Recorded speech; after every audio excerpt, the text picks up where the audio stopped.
right, welcome everybody to the Mathews Pro-Am here in Metropolis, Illinois. We are here at the beautiful Fort Massac State Park.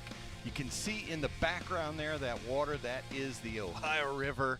And we are about to get started with the Delta McKenzie ASA Pro Pressure Point Shootdowns. Welcome everybody to the Competition Archery Media broadcast booth. Nathan Brooks, I'm PJ Riley. Nathan, we just talked about the weather here. What did we say it was? It says it's 92 degrees, but a heat index of 105. So we have if my math is right, that's 13 degrees of it feels like it's hotter. So it is, yes, unbelievably hot. If you see us sweating here, that is why. We do have a little bit of air movement, which the shooters probably won't mind because it's not bad enough to affect that. No. But Nathan, so we're out here for the finals. This is the Shootdowns where we have our top 5 in each of the divisions. But talk about where we were the last 2 days because it was a different facility. Yeah, so we were over at the range, which I'm trying to Mermit Lake. Mermit Lake, that's it. Sorry about that. We're over at Mermit Lake, and they have some really good, challenging courses over there. It's flat, as we would expect for farm country to be, but the thing about it is it's super challenging because depth perception is hard for the guys that are judging yardage, which is what we're going to see here right off the bat.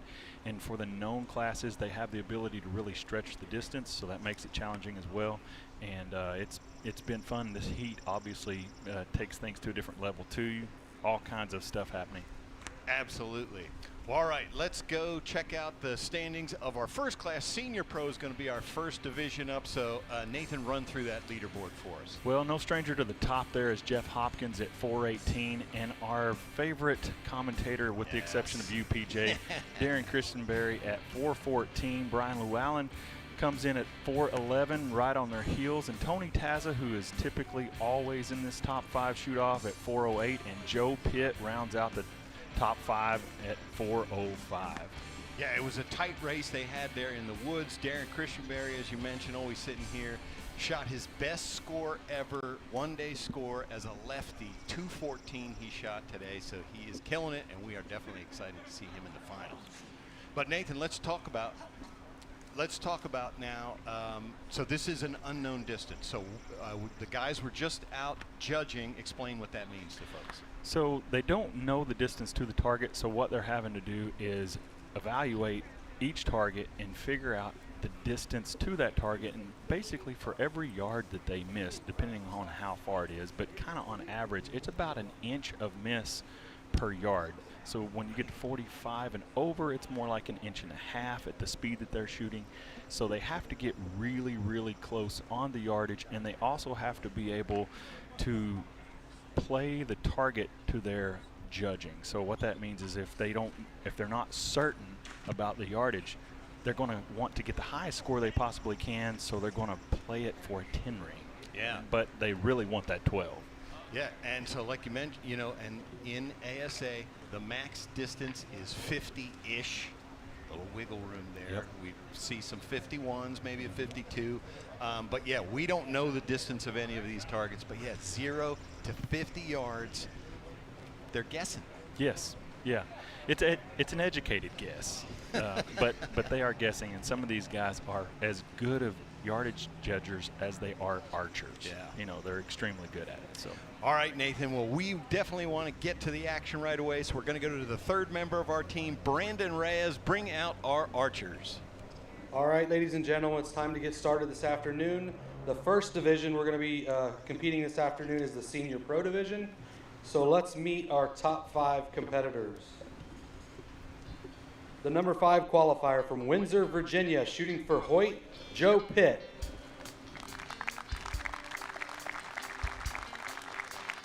The number 4 qualifier from Boswell, Pennsylvania, shooting for Hoyt also, is Tony Taza.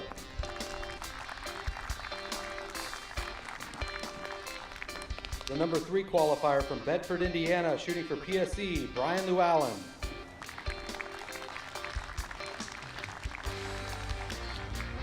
The number 2 qualifier from Spencer, Indiana, shooting for Elite, Darren Christenberry. And the number 1 qualifier from Lacona, Iowa, shooting for Mathews, Jeff Hopkins.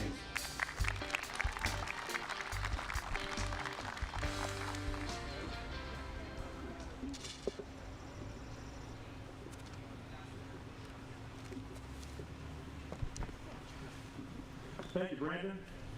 All right, gentlemen.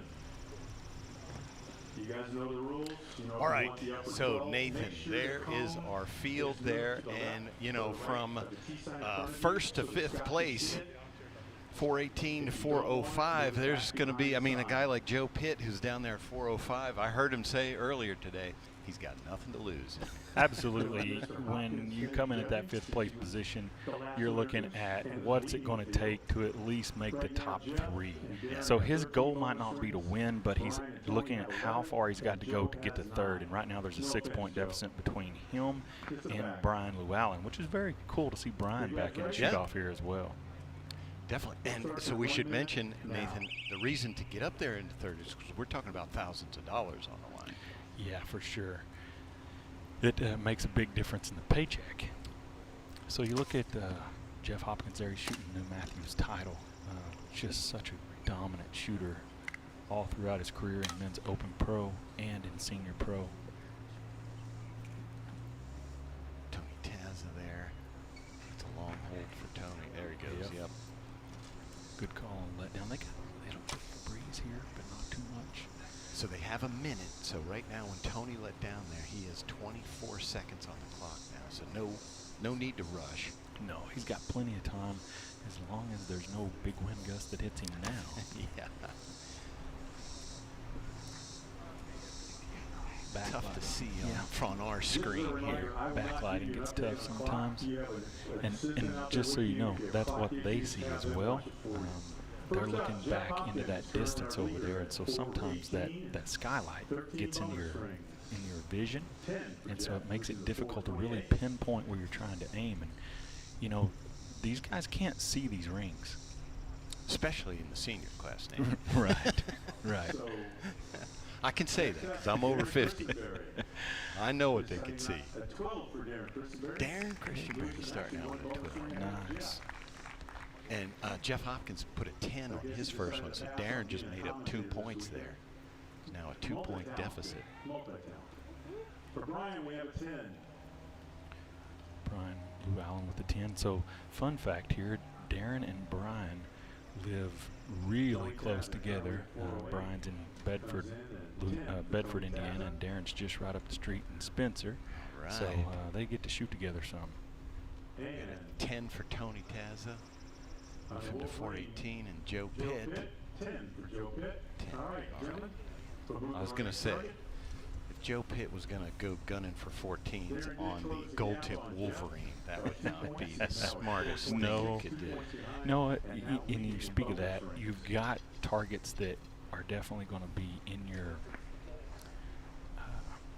your sights that you want to shoot at the 14s. And it's not always the close ones. Sometimes it's what you can see.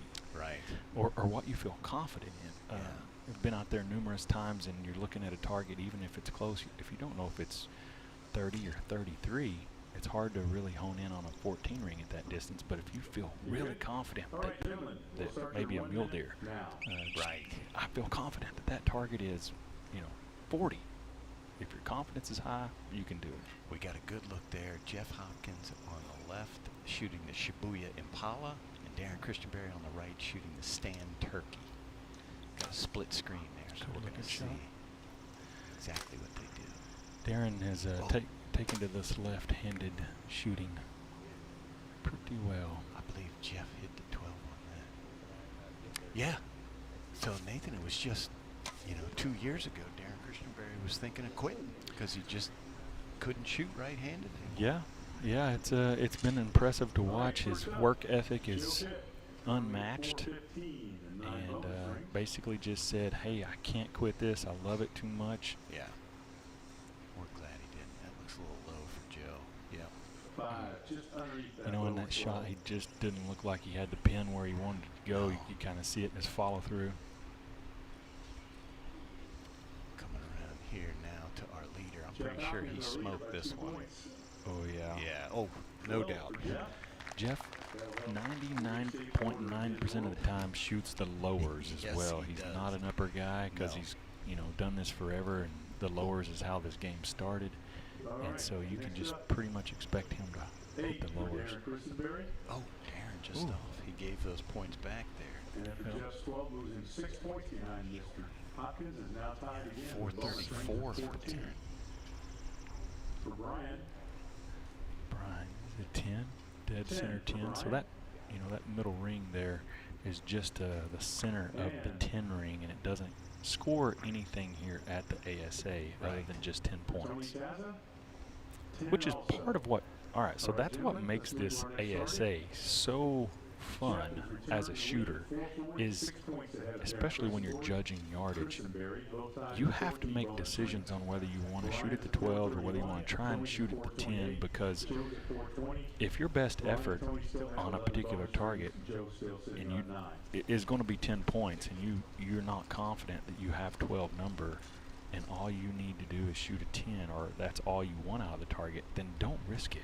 You know, Yeah, just yeah. aim up there at the middle of the 10. And a lot of times you hit right behind the pin, it goes right in the middle, and then you're aggravated at yourself. I did have that right. I did have it right. I had the number. But that's what makes this fun. yeah. It's not just aiming It's at not- the middle yeah, of a right. target and saying, you know, I got it right. It's there's a game to it. And it's risk reward, because that, like we saw Jeff Hopkins on that lower 12, another inch lower, and he's in an 8. Brian Wow shooting a PSC. I believe that is that a Dominator Pro I think or Duo? is You know those. that should be a Dominator with the shoot through riser. Yeah. And as long as I've known Tony Taza, he shoots I mean, Hoyt's probably called that cam lots of different things over the years, but it's a spiral cam to me still. Been around a long time, but it's won a lot of tournaments. All right, first up, Tony Taza, Little low. currently at 428. Tony Taza is on the Bo Doodle Panther, 12 for Tony and he Taza. takes a 12. Trying to get back within 10 points of our leader to go to that 6th and final arrow. Next up, Joe Pitt, looking for a 14, think he which went is available in the pro 14. shootdown without even being called. He has that option. That's so close. Just over. It's gonna be an 8. Regardless, it didn't matter. You know, you're looking to make a move, so you might as well. You're running out of targets, Yep. so you got to do it. That's right. It was an time to 8, make a move, 428 Well done. on the Shibuya Pop. Jeff Hopkins on the turkey. Jeff Hopkins on the stand turkey. 5 for Jeff Hopkins. Oh, a 5. Look at that. So Darren's 8 on that target. Doesn't look too bad now. Now what'd he do? Darren Christenberry. He's on the biggest target. Oh, A 10. 10. 10 for Darren.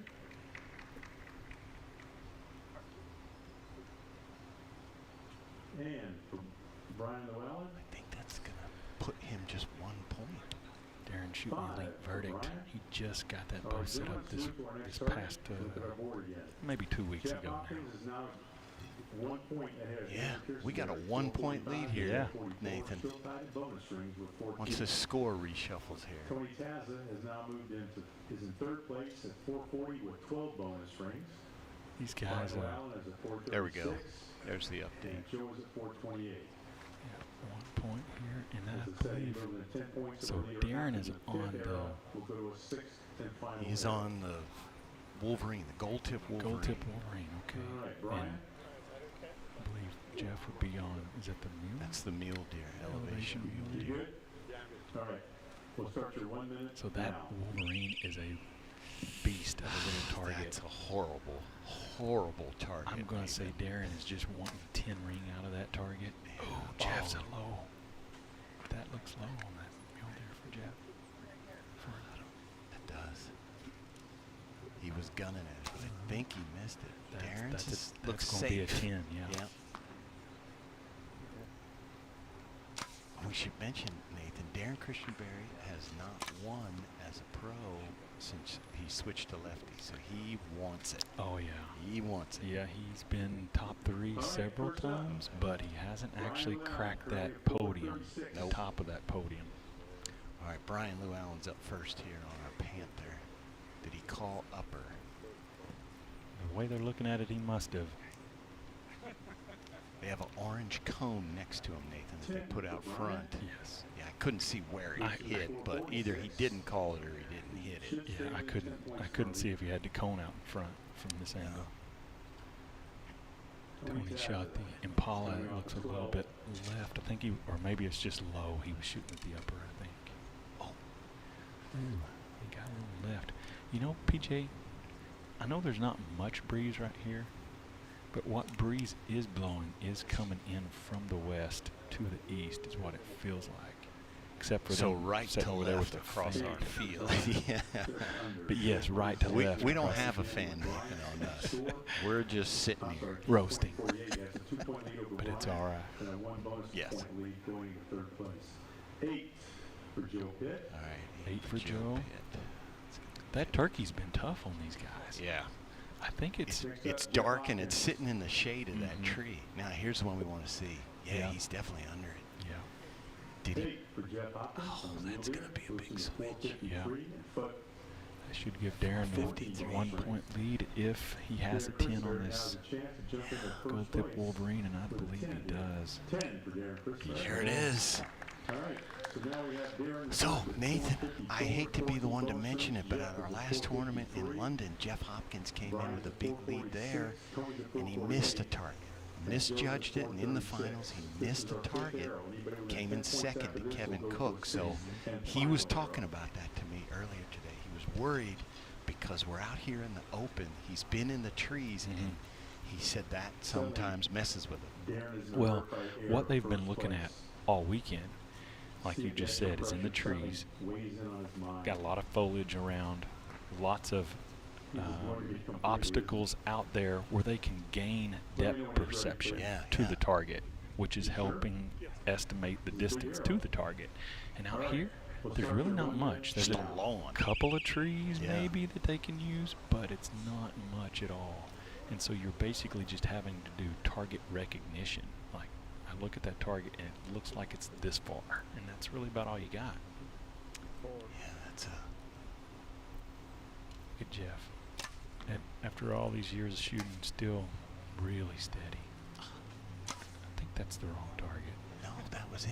That was the Wolverine, and he just shook his head. I think he missed. I think he totally missed it. You're right. Again. He's shaking his head. He didn't like what he did. And Scott just, his Scott's son wincing. just wiped his Yeah. face. Yeah. Wow. Darren is definitely a 10. All right. First up, our leader, Darren Darren's in a row. Christenberry, Wow. 1 point ahead of Jeff Hopkins.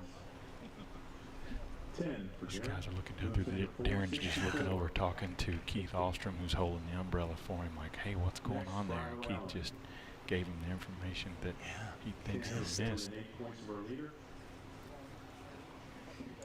Wow. 8 Wow. for Brian. That's, 454. again, Still within 10 points. I mean, Darren for Christenberry. folks who don't know Jeff Hopkins, I mean, he's arguably one of the best to ever play this game. He's been doing it for 36 years. Yes. You know, in open pros at the top of the game, he's won a ton here in the senior pro. So, to me, that just shows you how it can fool even the best. Yeah. That target is very small, but it's long. And because of that, it's actually like the legs are thick on you. He missed. That's He a missed. 0. That's a 0. That's just almost unbelievable. So that's going to be a big lead now for Darren Christenberry. We should mention, Nathan, so we're going into our 6th arrow. So only the archers who are within 10 points of the leader, who is Darren Christenberry. There you go, 464. So only Darren, Tony, and Brian Llewellyn. With that miss, Nathan, Jeff Hopkins is off the board. Wow. He doesn't get to shoot the last arrow. What a change of events. 1 arrow less. Wow. Well, you know, it's never over until it's over. And This is that's why we shoot the fun. You know, if that would have happened on day 1, and he would have had all the time in the world to what we consider make that back up, you know. But it's a little different here, obviously, at the end. It stings a little more. It stings a little more. Not saying that it that it wouldn't sting even the first day, but it stings a little more here at the end. That's unbelievable. All right, so Nathan, so now what we're doing, we have our last chance archery, last chance arrow. So the guys are bringing out a target. I haven't seen, oh, he's running back to get it.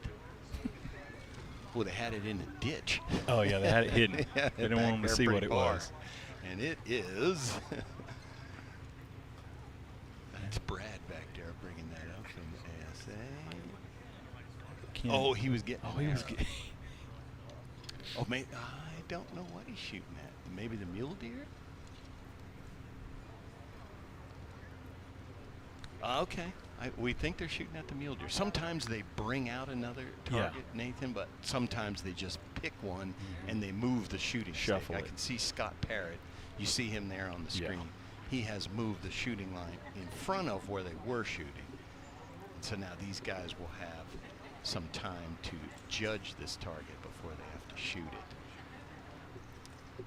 So we have Brian 10 points away from Darren at 454. Tony is 6 points away from Darren. So Tony would have to hit a 12 ring to force Darren to hit anything more than a 5. Yeah. Which is just hitting the target. All right. So Nathan, I know Darren's turning inside out right now. How about you?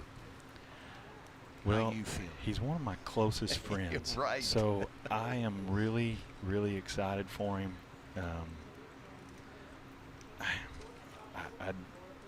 It just thrills me inside is all I can say. Absolutely. I mean, it ain't over yet, PJ. Oh, yeah, well, let's not. I don't congratulate anybody until it is done. Let's not get ahead of ourselves. But Darren Christianberry, if you come to an event, you know who Darren Christianberry is. He's just one of those guys that everybody knows.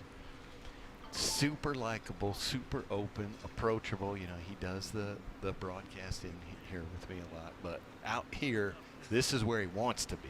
Yeah. In the finals. And I just know, as low as he would, I did a podcast with him about how low he was feeling. He was ready to go back to being an electrician 2 years ago. He's like, I'm done. And now here he is on the verge of winning his first ASA. Yeah, he's nobody's earned it more than him. But again, it ain't over yet. It's not over. And we should mention, Nathan, the guy who convinced him to go left-handed was you. Well, he put all the work in. He says that multiple times. He said, Nathan Brooks said, you got to try. So Brian Llewellyn, who has obviously had a great weekend. I've known Brian a long, long time. And he's been kind of in and out of archery too, you know, over the years. And it's so good to see him out here. Absolutely. Chance at a podium right here. I mean, he has a podium. Oh, yeah. Just where's it going for the 14. For the 14. Just left. Okay. Good play. I mean, what did he have to lose at that point? He's got third wrapped up. So that's going to give him 462, which means Tony just needs a 5 to hang on to second.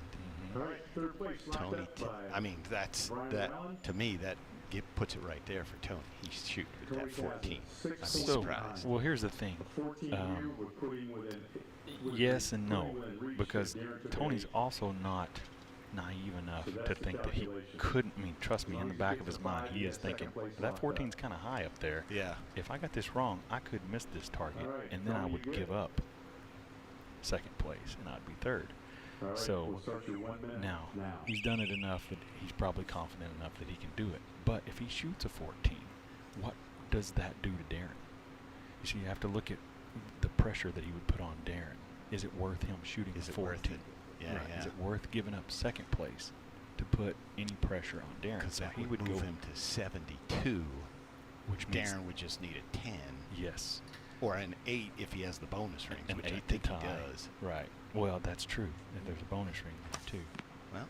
Yeah. And see, he put a number on it that's like, this is the lowest possible number that I can put on this thing, and feel like it might be that, but I'm definitely not going to put a high number on it. Yep. And so there we are with 8 points on there for Tony's score. So here we go. 8 points 466, all he has to do is hit the target. Look at him talking to Mike over there. Mike's always trying to get these guys to do something way out of their comfort zone. When Darren sits right here, he tells the person, he says, don't listen to him, shoot center 10. That's right. Just get the job done. There's too much that can go wrong.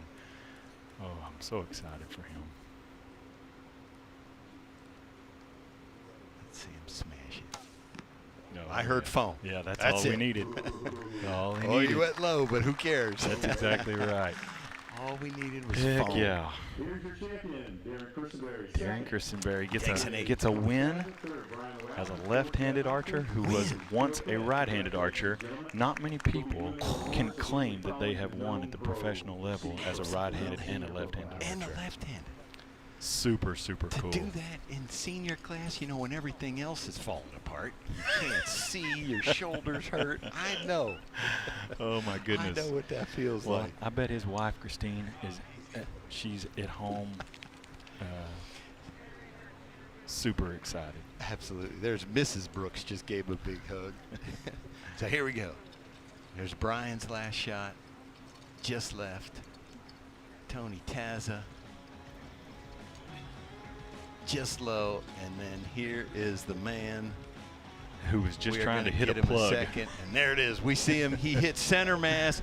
Darren Christenberry, ASA champion. How does that feel? Gosh, I've been working so hard for this. It means so much to me. And I put in a ton of time. And because of Nathan.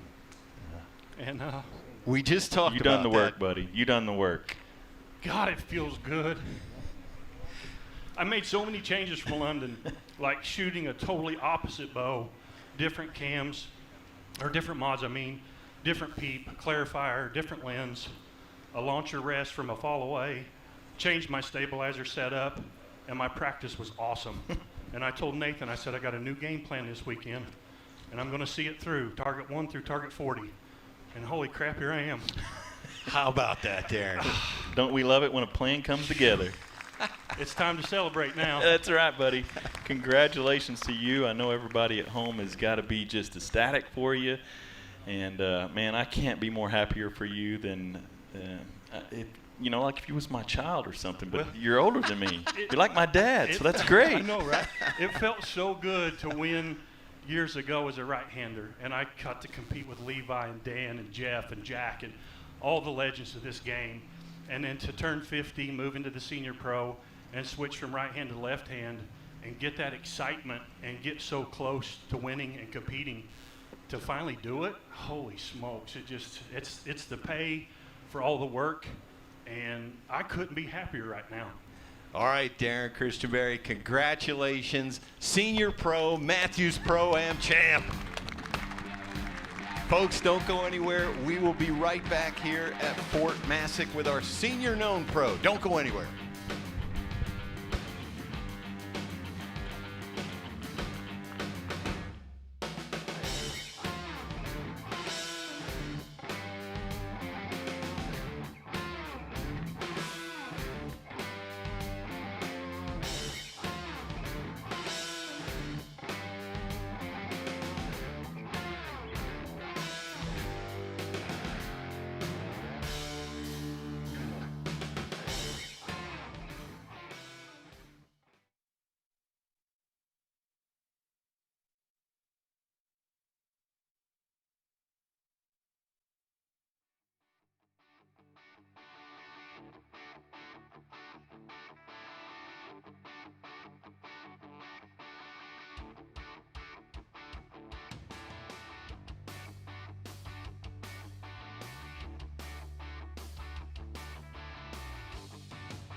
All right, welcome back, everybody, to Fort Massac here on the banks of the Ohio River, Metropolis, Illinois, for the Mathews Pro-Am.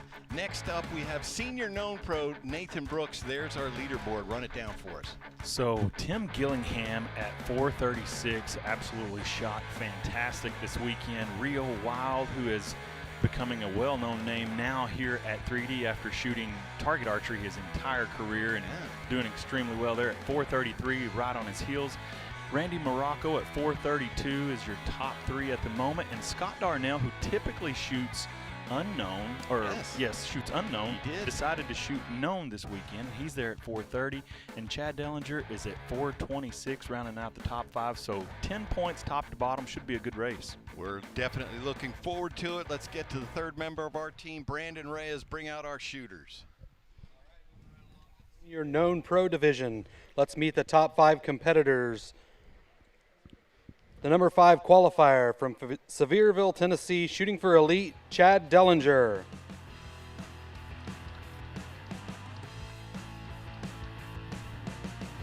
Qualifying 4th from Bismarck, Arkansas, shooting for prime, Scott Darnell.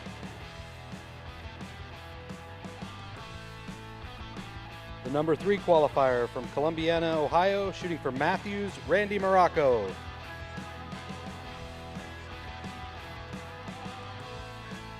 Qualifying 2nd, shooting for Hoyt from Pocatello, Idaho, Rio Wild. And the number 1 qualifier, shooting for Mathews from Provo, Utah, Tim Gillingham.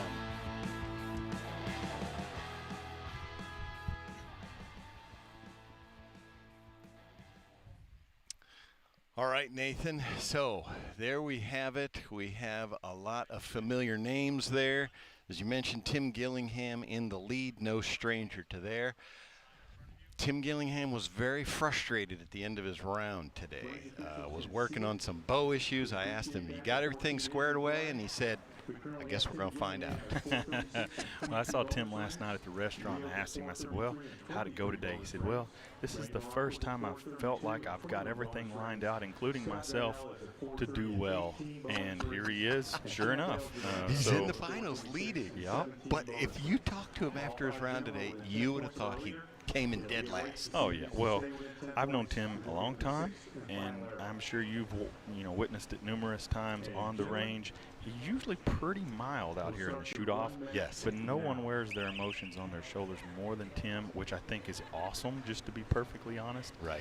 And you know whether he's having a good time or a bad time, and most of the time you think he's shooting horrible, but he's shooting pretty good. And he usually ends up, every time I've seen him angry, Tim, you're leading, though. Yes. I should have shot better. But now, Nathan, so we're switched. This is known distance. We got rangefinders, and we can talk distance. We should mention, because before our other divisions start, our other unknown, they're going to move the targets. So we can talk distance now. So Tim's up here on the Bow Doodle Panther, which is 46 yards. And I believe he called for upper, and looks to me like he got it. He got it. Yes, sir. So that starts him off quick. That, I guess the obvious answer to the question was, does he have it all worked out? Looks like yes, he does. So we got Rio Wild on the Shibuya Impala. He shoots a 12, and that target is 35 yards to the Impala. So that would be one that they would probably want to shoot at a 14 ring if they could. Yeah. However, when it's your very first shot, a lot of times you don't do that just because you want to get settled in. Just to get settled. Randy Morocco hit a 12 on the 45-yard turkey. Very good shot. Hey, we've hit 4 12s here out of 5 guys, or 4 guys so far. Tougher challenge for Chad on that Wolverine. Chad on the Wolverine, can we clean it? No, he's just left. That's a tough shot. I think he got a 10. That little target. It is so hard to shoot. I hate that target, but Yes. I want to have to learn to love it because it's part of what we do. So yeah, 4 12s right off the bat for all these guys. I know, Scott Darnell is he works in the industry. He's a sales rep for MWS, and so not only if he is one of your sales reps, if you are a dealer out there, you get somebody that knows what's going on with archery. Yes. Not just somebody that is selling product. Nope. He knows the game. Knows the stuff. Yeah. And yes, as you alluded to, Nathan, he did say this is his first ever tournament shooting known distance. His wife said he was kind of, you know, losing some of the fire. He said, I got to change something. So he switched to known. Boom. In the finals. He told me he felt a little dirty doing it. I said, no, Scott, it's okay. You're out here shooting. It's good. It's Here good. we got the split screen again. We're looking at Tim Gillingham on the left on the Impala and Real Wild on the right on the Stand Turkey. So that gives you a really good view too, not just of the targets up close, but look at the whole field. And what these guys are seeing is a change in the shadowing also on the targets. Right. So obviously the turkey is just Look at it. It's a black blob. Duh. So for them to be able to find a ring, it's going to be really difficult. And so at that point, you're basically just referencing off the wing because you see all of the white markings that are on that wing. Right. So you know you have to go over 4 inches and up this far, and you know if you're going to shoot it at 12. Looked like a good shot Yeah. from Chad there. A little bit low on the upper 12, if that's what he was shooting at, and I think it is. I can't see his cone, but I think he was shooting at the upper. 10 for Chad. Yep, there's a 10. Chad shooting the verdict just like Darren. You just Looking for the upper 12 call. Hoping it's got some of that magic touch in it there.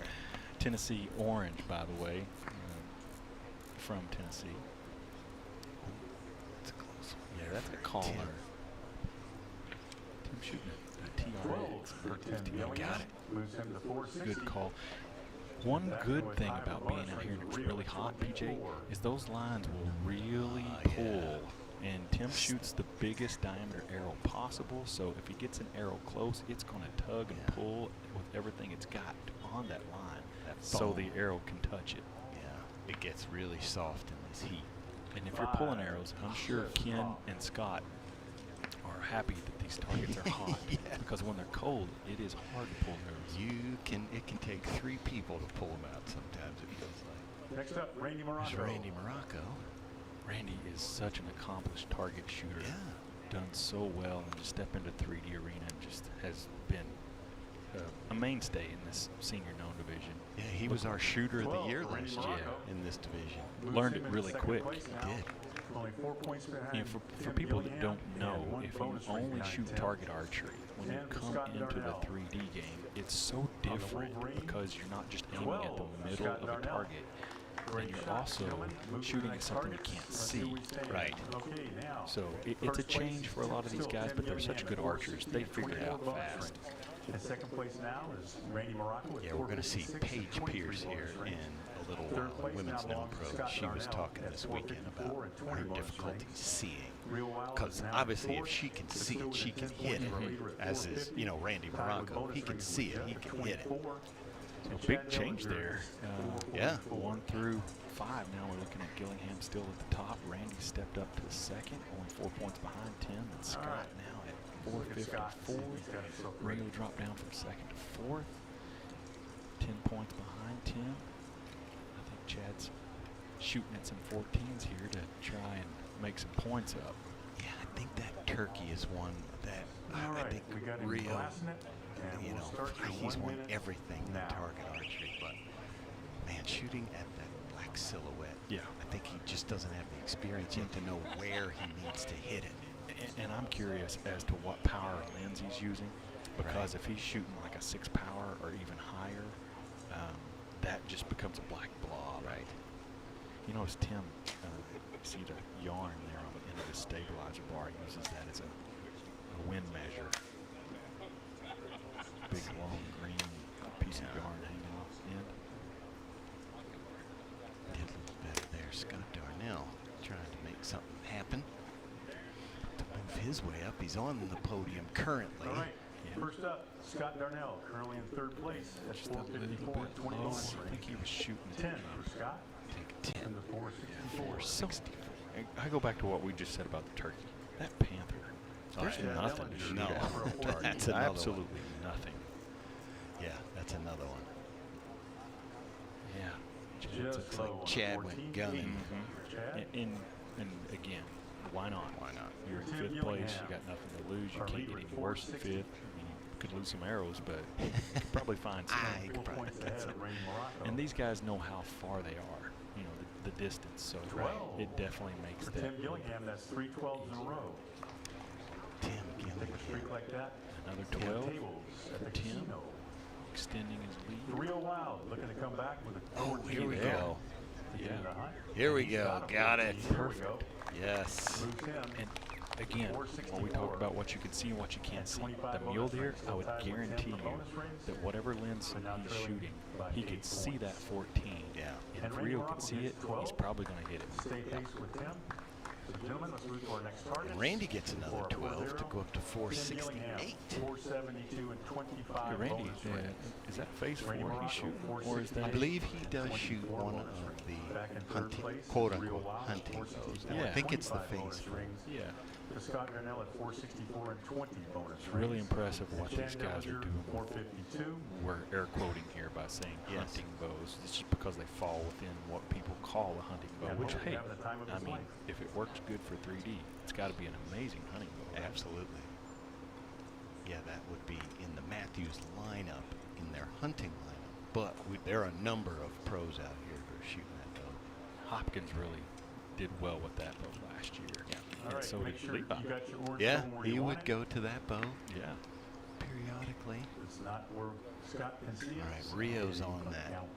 long. All right, Randy, you so ready? we didn't mention the Let's Wolverine fire is the the cannon. farthest at 48 Start your 1 minute yards, now. and that's what Rio's looking at right now. 48-yard Wolverine. And so that kind of explains it. Jeff Hopkins missed it. That's a Yes. bomb. That's a bomb On a of small target. target. Yes. Because they didn't change anything, so for these guys, What as it far as looks- distance go. That looked like a left shot for Tim. It was, but I think it's still hung at 10. That would be Okay. his first 10 ring of the day, or in the shoot-off. I think that's a gun at a 14. I can't All see right, the first rings. up, It's Randy so Morocco bright. currently second place, trailing. All right. That was 4 points. sarcastic. It's so bright. Yeah. 8. There's Randy. Oh, he didn't make Randy? that shot. I love the reactions. So it has to be said, at this point, these guys aren't comfortable, okay? When you're in the finals, Scott you've Darnell. been comfortable all the way up to this point, but now you're in the There's finals, 10 for and Scott. each shot gets a little bit Within 10 more points of our tense. leader. So Who is our everything leader now has gets more 3 exaggerated. bonus 12 in a So row. when you notice your pin Chad moves a little bit Dellinger more, looking for a 14. your senses That's a are 5 super for Chad. heightened at this point. So we watched follow through on what, 3 of those guys right there, and Yeah. none of them looked really clean. Now No. Rio Our actually leader, looked Tim pretty clean, Gillingham, on but the Tim mule and deer. Randy both had They a did little not. something that didn't 10, look right. Tim That's because the Gillingham. pin might be just slightly Now off pedestrian. when it fires, and they're doing everything they can to get it back. And for Real Wild. That was on the Tim with a Wolverine. 10 to 482. 10 for Real Rio Wild. takes a 10 Gentlemen, make sure your cones are moved back 474. and move to the Okay, next so stage. now a little tighter there, Nathan Brooks going into our 5th arrow. As soon as this leaderboard shuffles here, we got Tim leading All at right, Tim Gillingham, 482. 482 and 25 bonus rings. Second still is Randy Morocco at Randy Morocco, 476 and 24 bonus rings. Now And third. is Real Wild at 474 and Okay. 25 bonus rings. Scott's at 474. Chaz at 457. So we're saying Rio So we got has 4 third shooters all on within bonus 10 rings. points of On each your other. screen, it And shows after this 3-4 arrow, Steve gets flipped, to go to the but sixth Mike and Tyrell final is, arrow. we use bonus rings to break the ties. Apparently Rio has We'll make more. sure Rio's ready to go.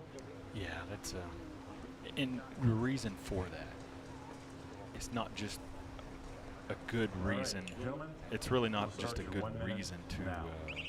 to break a tie. It's because of the risk reward thing. Right. He gambled more. He hit more 12s, so therefore that is rewarded Yeah. for a higher placing. And he came in with 5 more, so Rio did. Ooh, that's low. Yeah, it's low and left. Looked like his last arrow was a little bit left too. These dark targets. Yeah. It's tough to see. Tim's down there on the Wolverine, 48-yard Wolverine. That was a clean shot for He Tim. called upper and got it. Yeah, that was a very clean shot for Tim. All right, first up, 48 yards. Real Wow.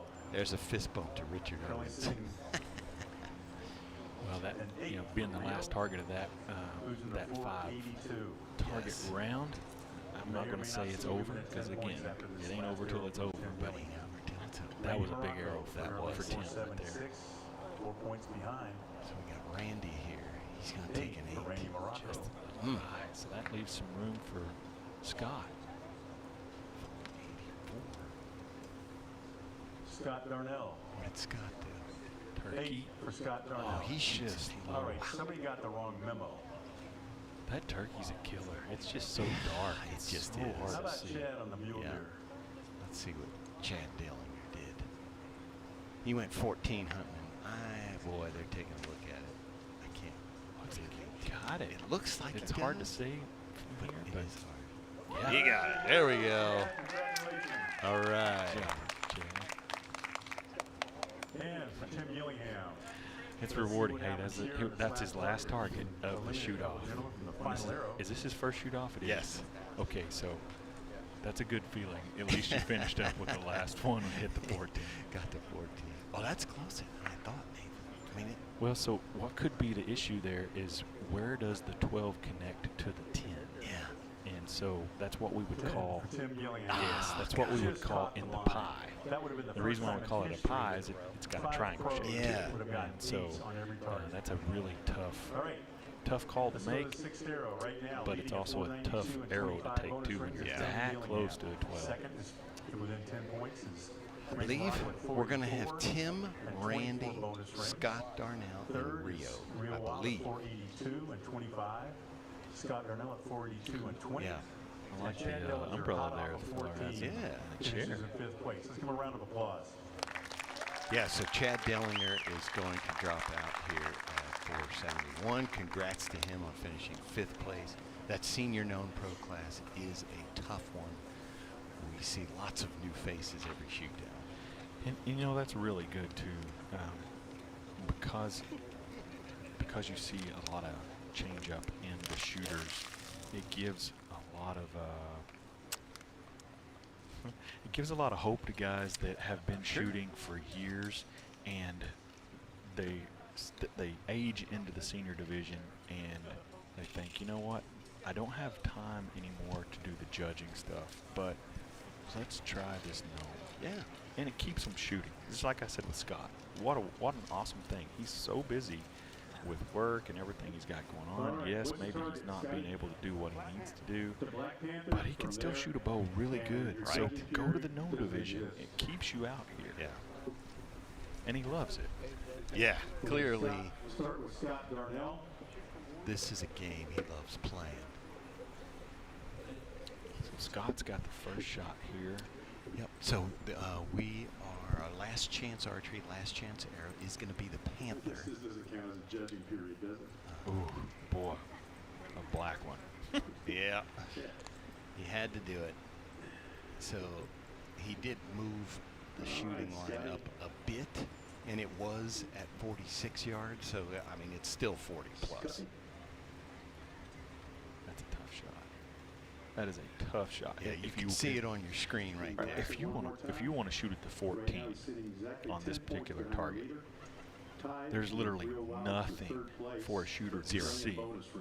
Nope. Unless, you know, it's hard for us to see on the screen here, but as a shooter, there might be like a little mark or something on the target that you can't make out on the screen, and that would be what you would have to go off of. So I'm looking down there, Nathan, with my own old eyes. I don't see anything. So, you know, I don't usually, well, I do not shoot a lens when I shoot 3D. So I would be looking at that and just, you're referencing your silhouette shooting. Yeah. You're just referencing things you see above and below the target, to the side, and you just have to learn to draw the bow back, point at something you can't see. Oh, any man got it. That is. He smoked it. He smoked it. Are you kidding me? All right. Wow. Scott's got cooked up for us Here we are. They're That talking about is how you can't see awesome. anything. And he's smoking. Scott Darnell says, boom, inside out 14. Nicely done, Scott. Way to just say, hey, you guys just shut up over there. Yeah, I wasn't even looking at the screen when the arrow hit. I was looking at the Yeah, target. right. And when it hit, I thought, oh, that's got to be right there. Got to be. Just because we know what the targets look like. And so that was cool. So that puts a lot of pressure on Rio. Yes, He's he got to does. match it. He wants a podium. He's got to match it to Yeah. make it onto the podium. Shooting a hinge release. Rolling No, through it. low. Ooh, yeah, just off. Oh, I mean, that's like less than a quarter inch. that is Less than a quarter just inch. under it. 8th for Rio. Good try, Rio. No doubt. Good shot. He's going to get this figured out. Oh, yeah. He's too good in archery. I would say he's got it figured out. Yeah. It's just a matter of things just have to line up. That's really all it is. He's such a good shot. You see him shoot that hinge release, and he just pulled right through that thing. And he can't see what he's shooting at. Ah, right. And he's used to seeing a big old yellow circle. Yeah. Couldn't miss it for the world. No, But shooting on that target, that's about as different as it can get. But here's Randy. So he's going to have a 12 to take the lead over Scott here. Yeah. This is a big arrow. I didn't realize that. He called. Oh, Did he called upper. He did. I can't see. Yeah, he Yes, did. fist bump. He got it. He got it. So by way Nice. of bonus rings, I would say he is. Yeah. Tim Gillingham just needs foam. Yes. Just needs to hit foam. If he catches foam, he's the champion. So very likely here we're seeing Tim win, Randy second, and Scott third. But it ain't over till it's over. He's checking his arrows there. He didn't like that. All he has to do is hit the target, but Tim Gillingham's going to make this one count. Tim is I mean, if you can't tell from the screen here, Tim's a big individual. Yes. He's 6'7", I think. There may be a song out there that says he's 6'6", but it's not actually true, or 6'5", whatever it is. He's an inch taller than whoever authored that song. Center oh, yeah. 10. Oh yeah, perfect. There we go. He got it. A win for Gillingham. There he goes. Very nice. Yes. Very nice. Tim is a Yes. So we should mention, Randy Morocco is going to take second. Scott Darnell is going to finish third. That puts Rio Wild in fourth. Chad Dellinger, of course, came in fifth. So great shoot down there, and For we're going sure. to see. We're going to get Tim over here So there's to the Scott shooting that 14 there on the last target. man, We got just inside out. Rio with a nice clean shot there. Just barely Just missed the underneath 14. And then Randy comes in and hits the 12. Yeah. See, that looked like a much better shot from Randy than the previous one we Yes, watched. yeah. He looked far more He needed comfortable. that 12 to get ahead of Scott, and then all Tim had to do was just smoke the 10 ring to win. Just That's needed what that. he did. And he's going to get the headphones on there. And Tim Gillingham pulls out the win there. How does that feel? Well, it feels pretty good, actually. It's been kind of a dry spell since, I think, Coleman? Yeah. Lots of podiums, but just trying to sort out this equipment. This heat's hard on it, too. So just trying to prepare as much as possible. Yeah, Tim, I saw you last night at the restaurant, and I know you guys did some bow fishing over the weekend. And I asked you, I said, so well, how'd you do? And you said, well, I think I finally got everything lined out to actually get it done this weekend. So your words were prophetic here. Yeah, I actually had a good feeling. This bow's always treated me really good, and I just need to get one setup together that's really rocking for me, and then move to the next and next. And there's a lot of tournaments coming up, a lot of national championships. So I got a lot of stuff to do. But once when you go into a new bow system, it's kind of difficult sometimes, especially at my drawing, to try to sort out things that are going to work for me. And now that once you have one established, and it's a lot easier, it seems like, to get the second, third, and fourth, rocking and rolling too. So. Yeah, well, obviously you got it figured out because you had it pounding out there. Good job. Yeah, congratulations. Congratulations, Tim, senior known pro champ here at the Mathews Pro-Am. All right, appreciate it. Thank you. All right, folks, don't go anywhere. We will be back here at Fort Massac here at the Mathews Pro-Am, Metropolis, Illinois. We'll be right back.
Archers in the ASA's 6 pro classes have been battling heat, humidity, and mosquitoes for 2 days in the swamps at Mermitt Lake Conservation Area during the Mathews Pro-Am outside Metropolis, Illinois.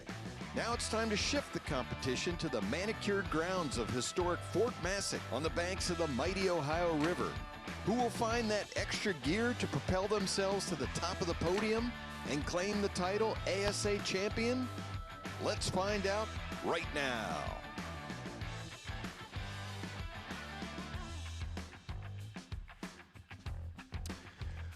Welcome everybody to Fort Massac here outside Metropolis, Illinois for the Mathews Pro-Am, the 5th stop on the 2024 Delta McKenzie ASA Tour.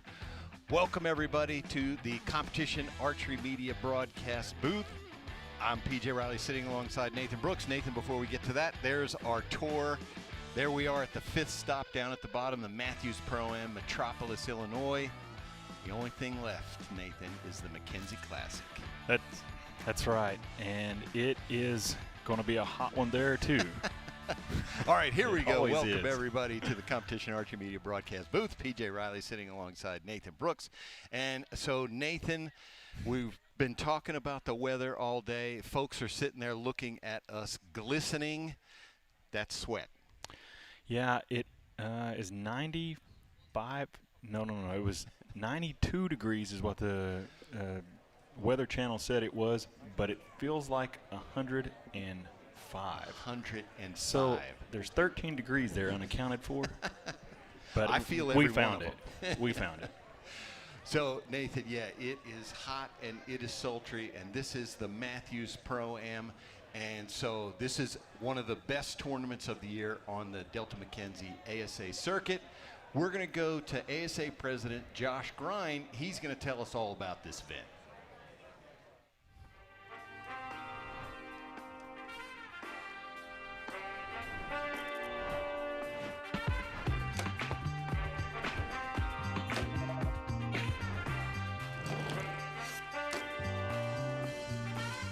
We are at the Mathews Pro-Am in Metropolis, Illinois. It's the 5th stop on the Delta McKenzie ASA Pro-Am Tour for 2024. And we are currently at Lake Mermitt, which is where we hold all the qualification and team shoots. The next 4 days, there will be shooting at this property. And then for the final event on Saturday night, we go over to Fort Massac, beautiful location, historic fort right along the Ohio River. So Lake Mermitt is a nature preserve, and so we have a big lake over there. Actually, the area that the shooters are going to be shooting the rounds, there's about 500 acres back there that they have flooded timber, and they do duck habitat, wildlife, then they plant food plots. So it's a huge area, outdoor preserve owned by the state. And they are super gracious in allowing us to come here. And the Lake Mermitt staff, the DCNR group, they go out, they help us clear the trails. So we come in here, the roads are some of the cleanest we have all year, the trails are great. Being the 5th stop of the Shooter of the Year contest have become a reality. People are checking those scores. We have some great matches, I think, in Open Pro. We've got 1 point separating the 2 leaders. And so that starts to become part of the excitement at this event. You know, the shooters are talking about it, they're looking at it. And so they're trying to get those last few points they can before heading to the Delta McKenzie Classic in Coleman, Alabama in about a month. So far, the 2024 ASA Pro-Am Tour has been a great year. The shooters' mentality and enthusiasm seems strong. We're seeing great attendance at each one of these events. Looking forward to the Classic as we kind of meet in Coleman to conclude the 2024 ASA season. Shooter of the Year comes to a close. We crown our Classic champions, and so a lot of great momentum moving towards that Classic as we finish up here in Metropolis, Illinois at the Mathews Pro-Am.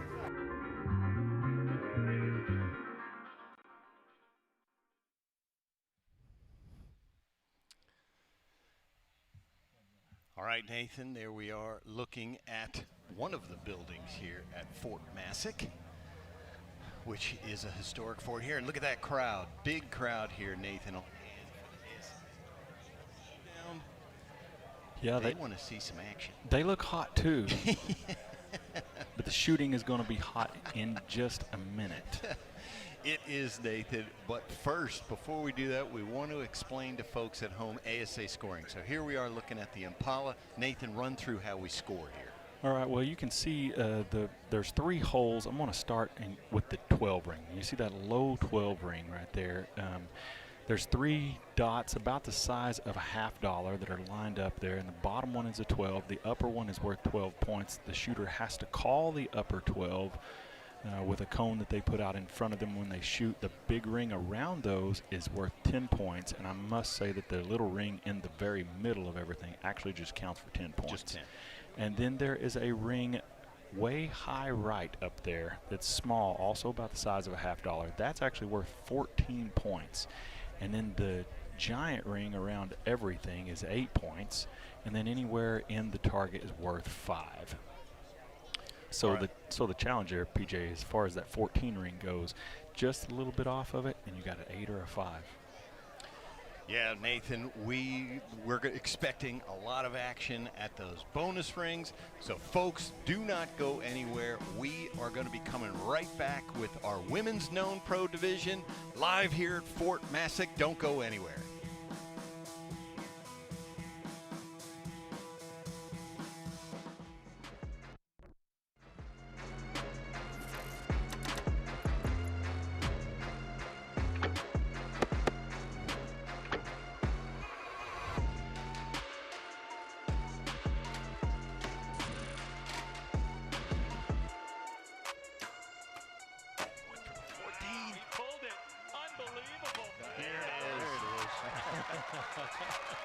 Good shot for Carl.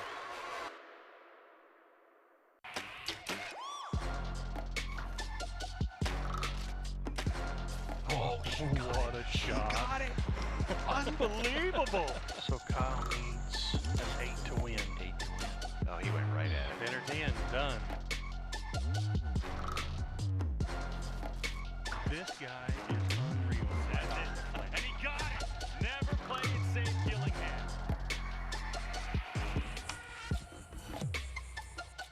Bow hunter Vinny LaSelva explains why he shops at LancasterArchery.com. I'm a patient man in the woods, but when it comes to shopping online, not so much. That's why I choose Lancaster Archery Supply. They make it easy to order all my archery gear, with thousands of the newest and finest products right at your fingertips, ready to ship to your front door.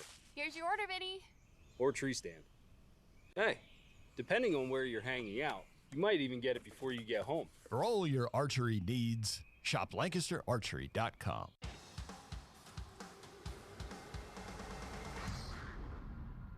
Page 2023 ASA Classic Champ.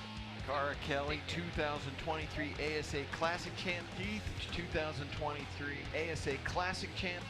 Dan McCarthy, 2023 ASA Classic Champ.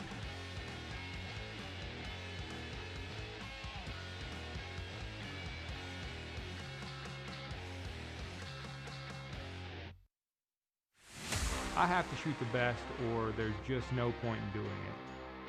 I'm blown away at just how easy each arrow tunes right out of the box. Ultra Arrows, the pinnacle of precision and performance. I thought I put a lock on that thing. Here you go, Tony. Who told you to bring me these? These are not going to work for indoor arrows. I want you to bring me all the Tack Driver 375s we have. Okay. Wait. I want to make sure you understood. All of the Tack Driver 375s we have. Okay. The MTO team at Lancaster Archery Supply is always ready to custom build your arrows for hunting, competition, or backyard fun. Ryan Jeffries, Mr. Ryan Reed, Chris Hacker, Alan Connor, Vinny Barger, and your number 1 qualifier from Voorheesville, New York, Jacob Sluzard. I thought I could hang with these guys, and I wanted to prove that, but winning after 5 tournaments it's a lot.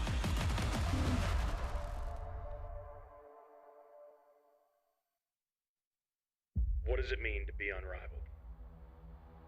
To be unrivaled isn't about winning a trophy. It's about putting in the hours that nobody else sees. To be unrivaled isn't just a choice, it's a lifestyle. It's to push yourself to be your best day in and day out.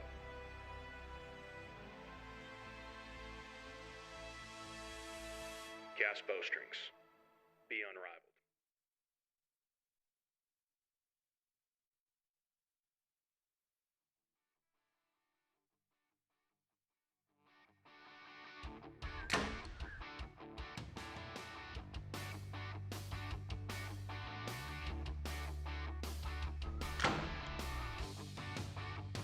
Metropolis is always super flat, so they always like to stretch out the targets pretty too much to the max. Always. Yeah, Pretty much the definitely. whole range to the max. So.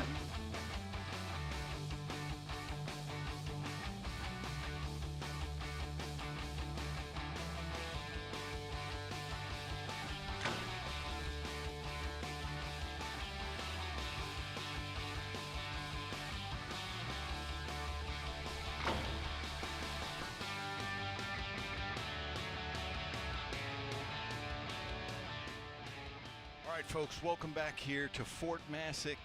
Nathan Brooks, there we are looking at women's known pro. Run through the leaderboard for us. So Morgan Reeves at 442 absolutely slaughtered the range today. Obviously shot well yesterday, but killed it today. Rendon Brooks there at 434. Great score right there with Paige Pierce at 434. No stranger to this game. Hallie Grine at 424. 10 points behind the podium at the moment.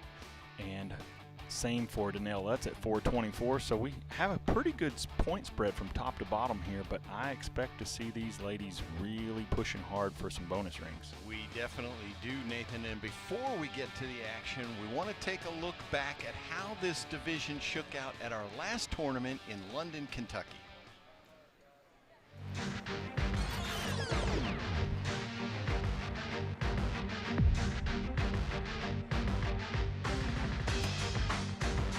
Morgan Reeves was an archer on a mission at Camp Minden after finishing second only because of bonus rings at Fort Moore last month. The 18-year-old Reeves led the way at Minden wire to wire. And our number one qualifier, Morgan Reeves. If anyone thought she was going to falter in the finals, she shut that book by hitting 3 12s in a row to start the shootdown. Dialed in. This 17-year-old has got it going on. A 10 and a 12 followed, giving Reeves a commanding 7-point lead ahead of the 6th and final arrow. Gotta get an 8 ring or better. All she needed was an 8 to win, and she put a perfect arrow in the center of the 10 ring to take her first ever ASA Pro Class win. I couldn't have asked for it to play out any better, honestly. So how does this win rank in the victories you've had in your career, your short career? probably top, honestly. So how you feeling about it right now? Pretty stoked. Not really sure what to feel yet. Well, you did it. Congratulations. You won it, and you did it with outstanding shooting. Congratulations. Thank you. All right, Nathan, that was actually our Women's Known Pro Finals from Minden 2 tournaments ago. But right now, we're going to get to the action here at the Mathews Pro-Am Fort Massac. We're going to go to the third member of our team, Brandon Reyes, who's going to bring out our shooters. All right, let's get this started. The next shoot down will be the Women's Known Pro. Let's meet the top 5 competitors. The number 5 qualifier from Montello, Wisconsin, shooting for Mathews, Danelle Lutz.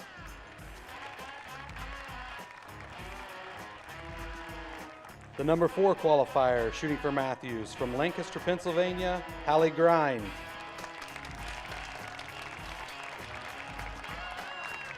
Coming in third, representing Bowtech from Red Bluff, California, Paige Pierce.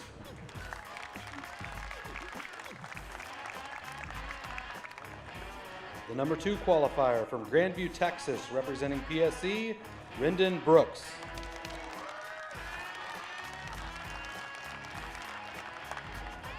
And the number 1 qualifier, shooting for Elite, from Natchez, Mississippi, Morgan Reeves.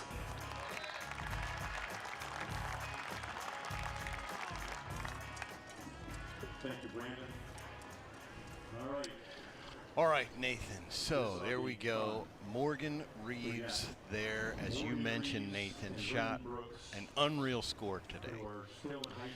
Yeah, she, I can't really begin to tell you how good of a round that was, other than just you have to go see this stuff really to understand how good it is. It's like watching a great golf round, you know. It's hard to understand the courses unless you play them, and then when you see how good it is, it's super impressive. It's right there with the, I mean, she shot a score right there with the men. And we mentioned one of these tournaments she missed recently. I think it might have been London because she had to graduate high school. Right. Did Morgan Reeves. Yeah. So she is back, and now she came back right where she left off, the top of the pack. Yeah, she is quite a shooter. Obviously, being young like that, she's got a bright future ahead of her. I would say so. So here they go. And, you know, second place there, Rendon Brooks. She's very young as well. She's one of Michael Braden's archers there. Students. Hallie Grind. What is she, 22? And then Hallie Grind, young as well, yep. Daughter of ASA President Josh Grind. Yeah, a lot of young talent. Here we go. Yes. First arrow for Morgan. And, you know, from the camera there, we still can't see if that's in or out because it's so dark. So that is the Bow Doodle Panther, which is 46 yards. Again, before we get to the unknown, we're going to move all the targets so we can talk distance now. Rendon shoots at 10 there. That's the Impala. That was one of the shorter targets, I believe, we're shooting. Yeah, that's 35 yards. That is the shortest. It's a pretty good set of targets there when that's the shortest one. That's the shortest. So there's the turkey that we watched earlier in our senior divisions that gave guys a lot of problems, and that target's 45 yards. Now we're moving to Hallie. I knew she was going to come out gunning for 14s. So the 42-yard mule deer got her. That's a tough, I mean, that's a good one to go at. It's a tough way to start, though. Yeah. You know, sometimes you like to get your feet underneath you when you shoot your first arrow, but the problem is it's luck of the draw as far as the targets that you're going to wind up. You never know if it's going to be close, far, or what. Yeah. So we saw a 10 there on the Wolverine. That's a great shot. Yeah, that's 48 yards. Yes, and it's the smallest target in the ASA. Personally, myself, that's the one I would want to start on because I'm only Get it out of the way. I'm only shooting for a 10 there, really, anyway. And it's a good one to just get the feel right. You know, step out here, get this going. Okay, now let's go hard. I've never been in a shoot down, Nathan, but I just would hope they would skip that one altogether, personally. Just my preference. If I ever make it there someday, maybe the ASA is hearing me.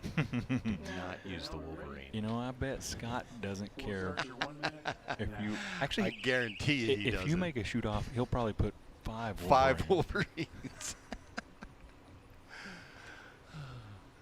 All right, here's Morgan. Shooting a wrist strap. Yeah, she's one of the few top ones. She does it well. She got a good clean release. She does. Oh, yeah. Oh, got it. There. Smacked it. 4-fletched arrow, fall away arrow rest, good arrow control. That's the Black Panther there. That's Danelle Lutz there shooting at that one. We just mentioned that she shot a 10 on the Wolverine to start off with. That's her second shot, so just out the top, shooting at the upper 12. Comes Morgan Reeves. Morgan also shooting the elite verdict like Darren was earlier. We watched in our senior pro shoot-offs. Oh, she got a 10 there. Oh, she must have called it upper. I thought she got that one. Yeah. There's Michael Braden on the right side of Rendon Brooks there. That's her coach. He's a senior known pro competitor. And he's been around a long time, and he's an awesome coach. Absolutely. And here we go, Paige Pierce, who was our shooter of the year last year. Oh, yeah. Hammered that 12. Yep. And so Paige has been talking about, she's been having some difficulty seeing. She won all 5 events last year. This year she came in and won the first one, and you can't say she struggled. She struggled seeing. She doesn't ever struggle shooting. so she said she fixed some things. She got a contact that allows her to see a little better, and so she obviously, here she is in the shoot down. Well, typically, if she can see it, she can hit it. Exactly. We just watched Hallie shoot a 10 there on that Wolverine, by the way. That's, again, the longest target out there and the smallest target. And the smallest, yep. That was a 48-yard gold tip Wolverine. Let's see. It's a good look at what Hallie's shooting there. That's the new Mathews title. We'll start your 1 minute now. Got some pretty white strings on that bow. How about that? A good clash with that black and the white colors. Hallie always says if she doesn't shoot good, she wants to look good. I think she's doing a good job. There's Paige on that Good gold shot. tip Wolverine. I would take that shot all day. Yeah, Come they- back to Hallie's on the Bowdoodle Panther. And you see there, 46 yards. see the wind that's actually blowing? You can see that. Oh, she went for the 14, and that just is just outside. Yeah. Darn it. Yeah, there's a little wind blowing. Not a whole lot, but a little. And it's enough that you have to pay attention to it. Yep. That's going to be a 5. Move her to 447. Well, she ain't backing down. I know she was saying she was going to shoot 5 14s. That's what she said. And so she's on that pace. Looky there. She's got a 14. 14 rings. All right, Danelle. 456. Danelle also shooting a Mathews title. 17 bonus. In the next division, we're going to see her husband leading the way in Noah Pro, Jimmy Lutz. So, A little bit got archery husband talent. and wife. A little bit archery talent in that family. A little bit. 474. Good 10. Hey, that's 10, yeah. always good on that turkey. We've seen some. Morgan said her strategy was just going to be see what she needed to do and play that. Yeah. If she had to go for it, she would. Yep, Rendon called that up. Good shot there, Rendon. Chipping away at that lead. Still trailing by 4 bonus rings. Chipping away at the lead. Now she's shooting a PSC. Is that a Supra? 468. So now we got Morgan at I don't know all the bow models and all the bow names, but I do know that's a PSC that Rendon's shooting. PSC. And Nathan, we are like 2 minutes away from getting all 105 degrees right on us. The sun is hitting us full force. So if we melt, folks will know what happened. But Alright, so there is Morgan. here we go. Back to the action. Morgan Reeves there. She is on the Mule Deer, which, as we mentioned, is the shortest. No, the Impala is the shortest. This is 42. The second shortest is the Mule Deer. It's the biggest target. And it's probably, with the exception of maybe the Impala, the easiest to see as far as referencing your rings. There's young Rendon Brooks. She's had those googly eyes on her blinder there for as long as I've known her. She holds the bow really nice. Really still. Good. There we go. Good call. Shooting a thumb trigger release looked like. Very patient. Danelle using a hinge. So many different types of forms of styles and shots, and you know, I get a kick out of all the how's my form pictures and things like that you see on Facebook, but this will explain it real quick. If you can repeat the process, you can be accurate as an archer. Yeah. So we should mention, you know, Rendon had that letdown. They have a minute. She had plenty of time to get that shot off. But here we go to Paige Pierce on the Panther. 10 for Paige Pierce. She takes a 10. You notice the bars that Paige shoots. Of all the ladies out there, Rendon's kind of got some big back bars as well, but Paige's bow is heavy. Yes, it is. I picked it up once. Bingo. There we go. Very All right, nice. Hallie. She got it.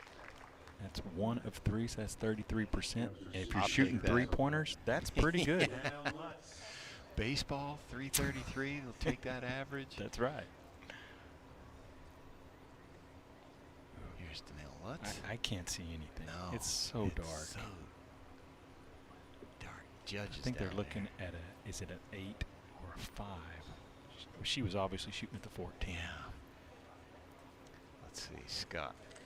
Called it an 8. 8. That is good. I mean, and I say that's good. When you're gambling at a 14, you don't want a 5. You don't want a 5. So you realize, hey, I might shoot an 8 here. Let's, but you don't want a 5. So 8 still keeps you in the game. So, yeah, Morgan Reeves lunched on that 42-yard elevation mule deer. Takes a 12. Let's see the gold tip Wolverine here. Center 10. Good shot. Good shot. So Morgan's still out in the lead, pretty decent here. So the battle here really is for second place at the moment. Obviously, Rendon and Page are 2 points apart. And Morgan Reeves came into this, Nathan. They shot 40 targets over the last 2 days. 25 of hers hit 12s. 15, she did not shoot 12s. That is super impressive. That's a pretty good round. Yeah, 4 8s.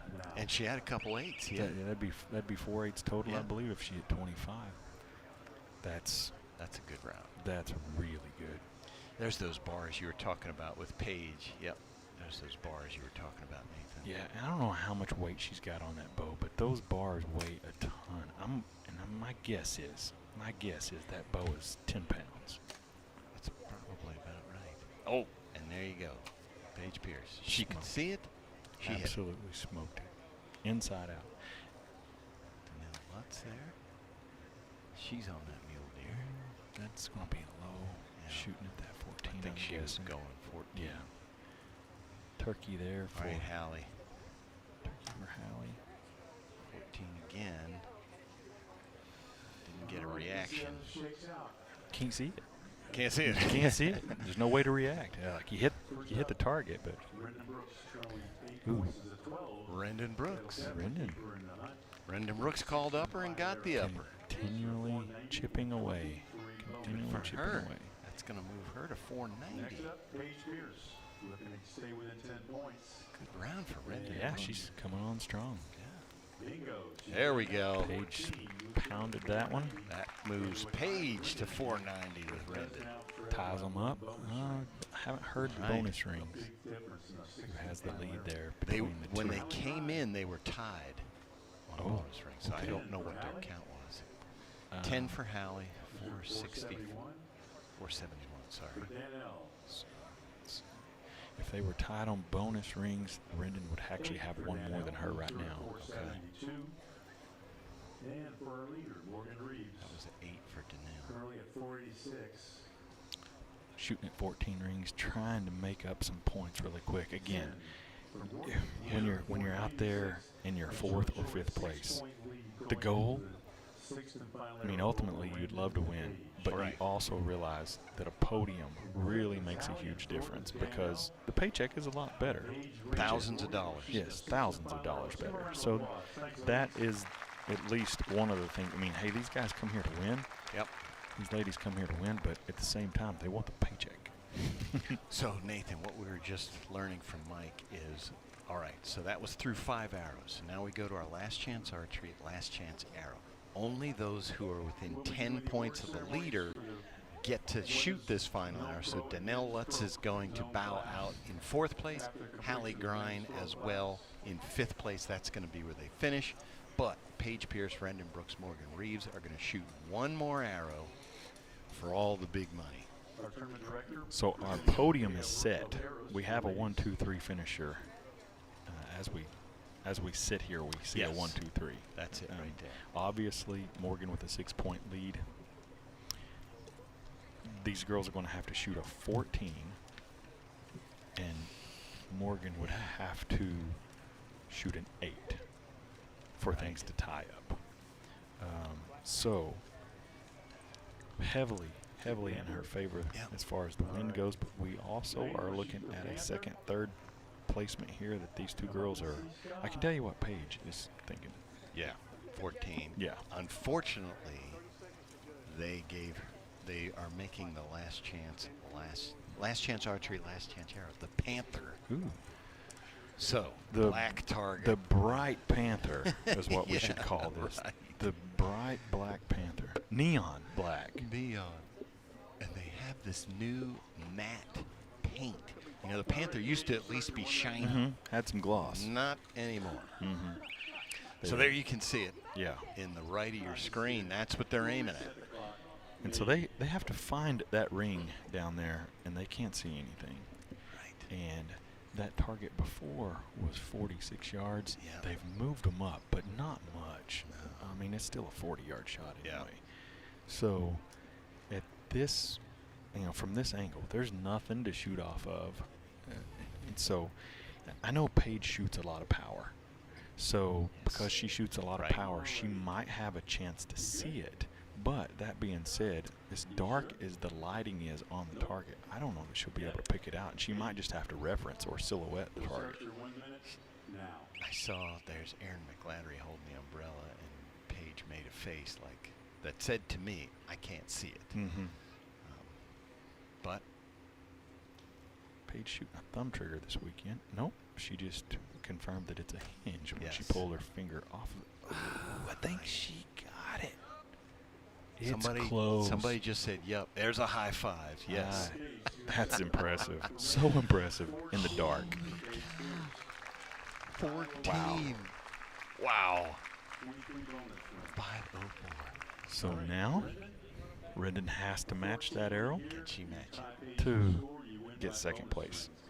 And she will have more bonus rings than what Paige would have in the same score. And that is what would put her in second place, the bonus ring count. And I might mention on that the reason why they break the ties with the bonus rings. Number one, they have to have some way to do it. And number two, it rewards these shooters for gambling or taking that risk to shoot at the 12. Because if you shoot a little bit low or a little high, whether you're shooting upper or lower, you get an 8. Yeah. So it's a reward system. Riskier than just center 10. Absolutely. Oh, that is. Maybe, but it looks a touch high. Oh, it's close. We just got. Yeah. Just you're a right. touch high. Wow. Just over it. That's a good effort. Yep. Good effort by the So young. that's going to most likely be Young a third Rendon. place finish for Rendon, depending on what Morgan does. We're assuming all she has to do is She's got to hit an shoot 8 ring. She has the bonus ring count. Mike just confirmed that Morgan has more bonus rings than Paige. So if Morgan shoots an 8, she wins. 8 or better. I'm going to guess center 10 here, Nathan. You know, PJ, I always said you was a smart guy. But This is my one chance to prove it. that really just confirmed it right there. I do believe you've solidified the confirmation that you know what you're talking about. Here we go. This will give Elite a second victory. Boom. Man, that one went fast. Yep. She didn't mess around. No. That is a That's- 10, that's a possibly 10. even a 12. Don't know if she had that target or the cone set out there in front, but that's a win is what that is. That is a win. Yes. I think they're looking to see if it's a 10 or a 12. It's a 10. All right. Well, she did what she needed to do. That's it. Yes. Absolutely. That's her second win of the season. Yeah. Nathan. Yeah. Almost 3. Exactly. And so this is only the second year that we've had women's known pro. So here we are looking at our finals. There's Paige with her first shot, 14. Rendon tried to match it just over top of it. And then we have our champion hitting that center 10. All she needed was a 10. That was it. Seal the deal. And boy, she just wanted to get that pin on there and get that arrow away. No reason to wait on the wind to blow you. So Morgan's coming over and she's putting on the headset. There she is, Morgan Reeves, your second win of 2024. How does that feel? It feels amazing. I couldn't be more proud of myself. I've tried really hard since the last one, and it's paid off. Fantastic, Morgan. I know we watched you earlier on your last win, and you didn't know how to feel. So with the second win, have you figured out how to feel? Not much. Pretty much feels the same. I mean, I'm really excited. I mean, it's paid off. So, Morgan, you had to put up a monster score today, which you did, and then came into the finals to close it out. Were you feeling comfortable in that finals? I was feeling comfortable. Started shooting a little low. Was at in half a yard, or taking a half a yard. But, I mean, I did what I had to do, and I got it done. You had a game plan when you come in here. You just wanted to look at the targets and figure out what you need to do with each one and play it by ear. Good job, good strategy. You got to be confident with that moving forward too. Congratulations, Morgan. You are our Mathews Pro-Am champ for Women's Known Pro. Thank you. All right, folks, don't go anywhere. We will be right back here at Fort Massac with Known Pro Division is up next. Don't go anywhere.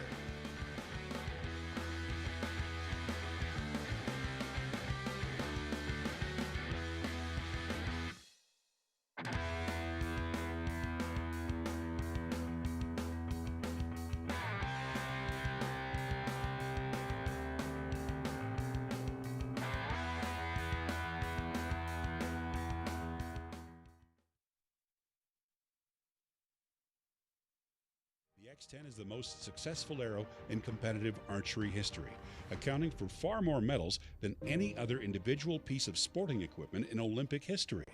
Easton introduces the latest innovation of the X10 lineup, the 4mm Parallel Pro. Parallel Pro offers legendary X10 precision for all forms of archery. Elevate your precision. Your journey to the podium begins with Easton X10.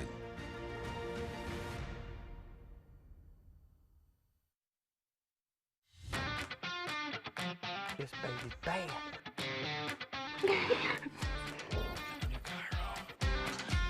Me and this ethos are getting along. For more info on the complete 2024 Elite lineup, visit EliteArchery.com.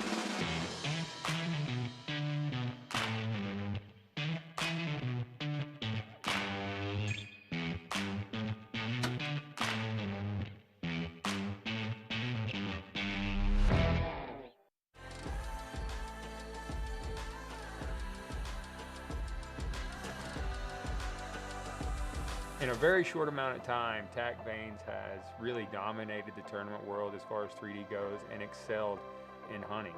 We've made the quietest, most stiff, accurate vane in the industry.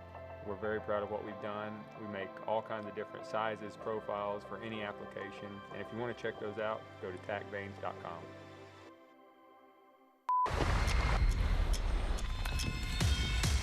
Sub 4 pounds, 8 feet per second faster. Our goal wasn't just light and fast. It was how light and how fast.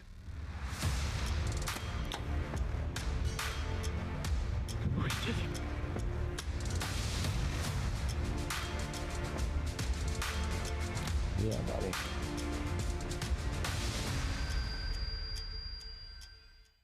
What does it mean to be unrivaled?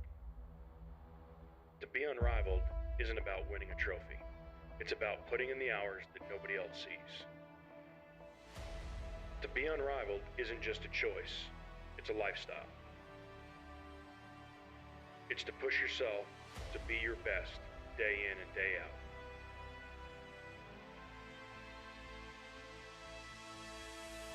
Gas Bowstrings. Be unrivaled.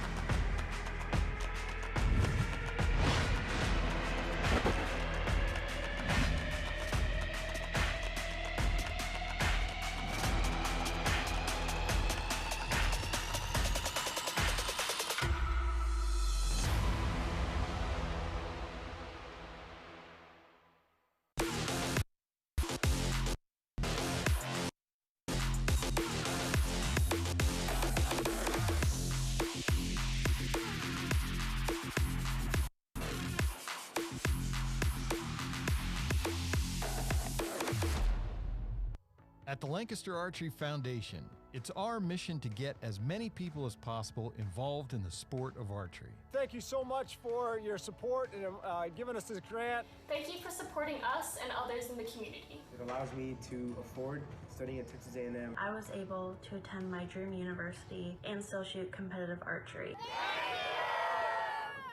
You can help us in our mission by donating today at LancasterArcheryFoundation.org.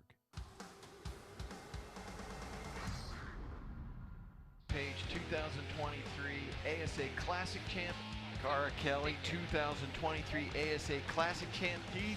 2023 ASA.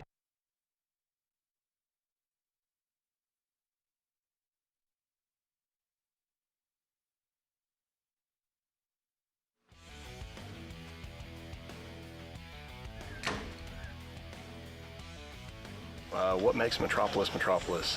First off, probably the heat and the humidity. This weekend, it's like the mosquitoes just want to carry you away too, so bug spray. But other than that, we have great lighting, great weather this weekend. Just gotta stay hydrated.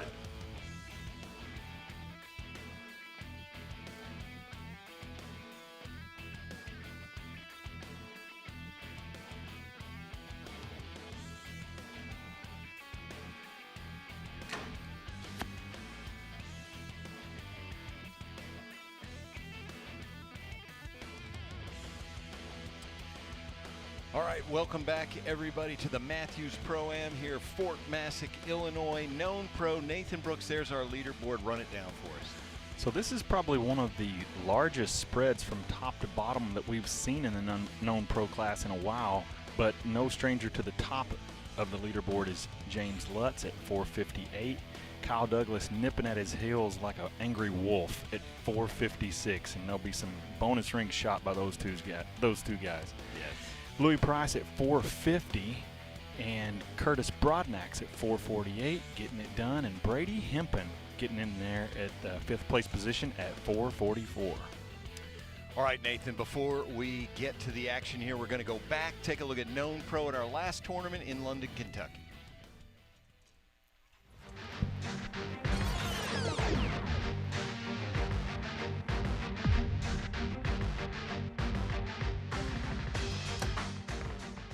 Jimmy Lutz led the way into the finals with a 6-point lead after a monster round of 32 up on an incredibly difficult course Saturday morning. So Jimmy Lutz had to shoot out of his mind today. He was not on the leaderboard yesterday.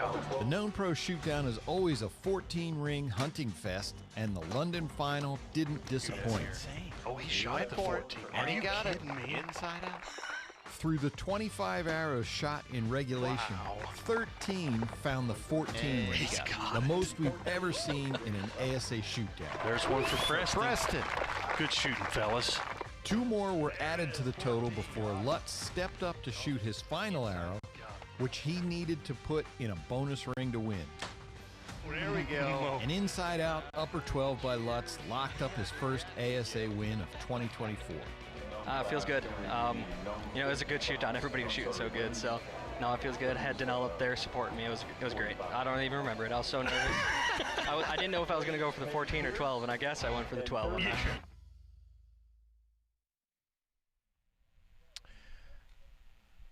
All right, let's get right to the action. We're going to go to Brandon Reyes. Bring out our shooters.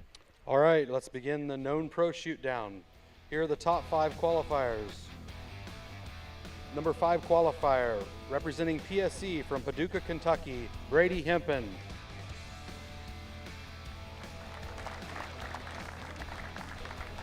The number 4 qualifier from Social Circle, Georgia, representing Elite, Curtis Brodnax.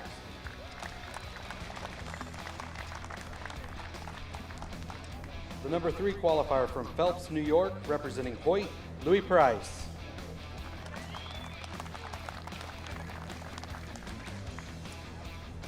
Number 2 qualifier, representing Mathews from Liberty, Utah, Kyle Douglas.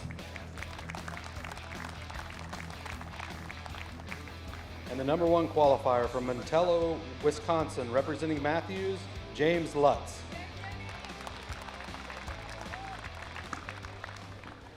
All right, thank you, Brandon. Okay, Nathan, so as we mentioned here, you know, we see a lot of changing names, and Brady Hempen and Louis Price, this is their first shoot downs of this season. Not their first ever, but first time we're seeing them on the finals field in 2024.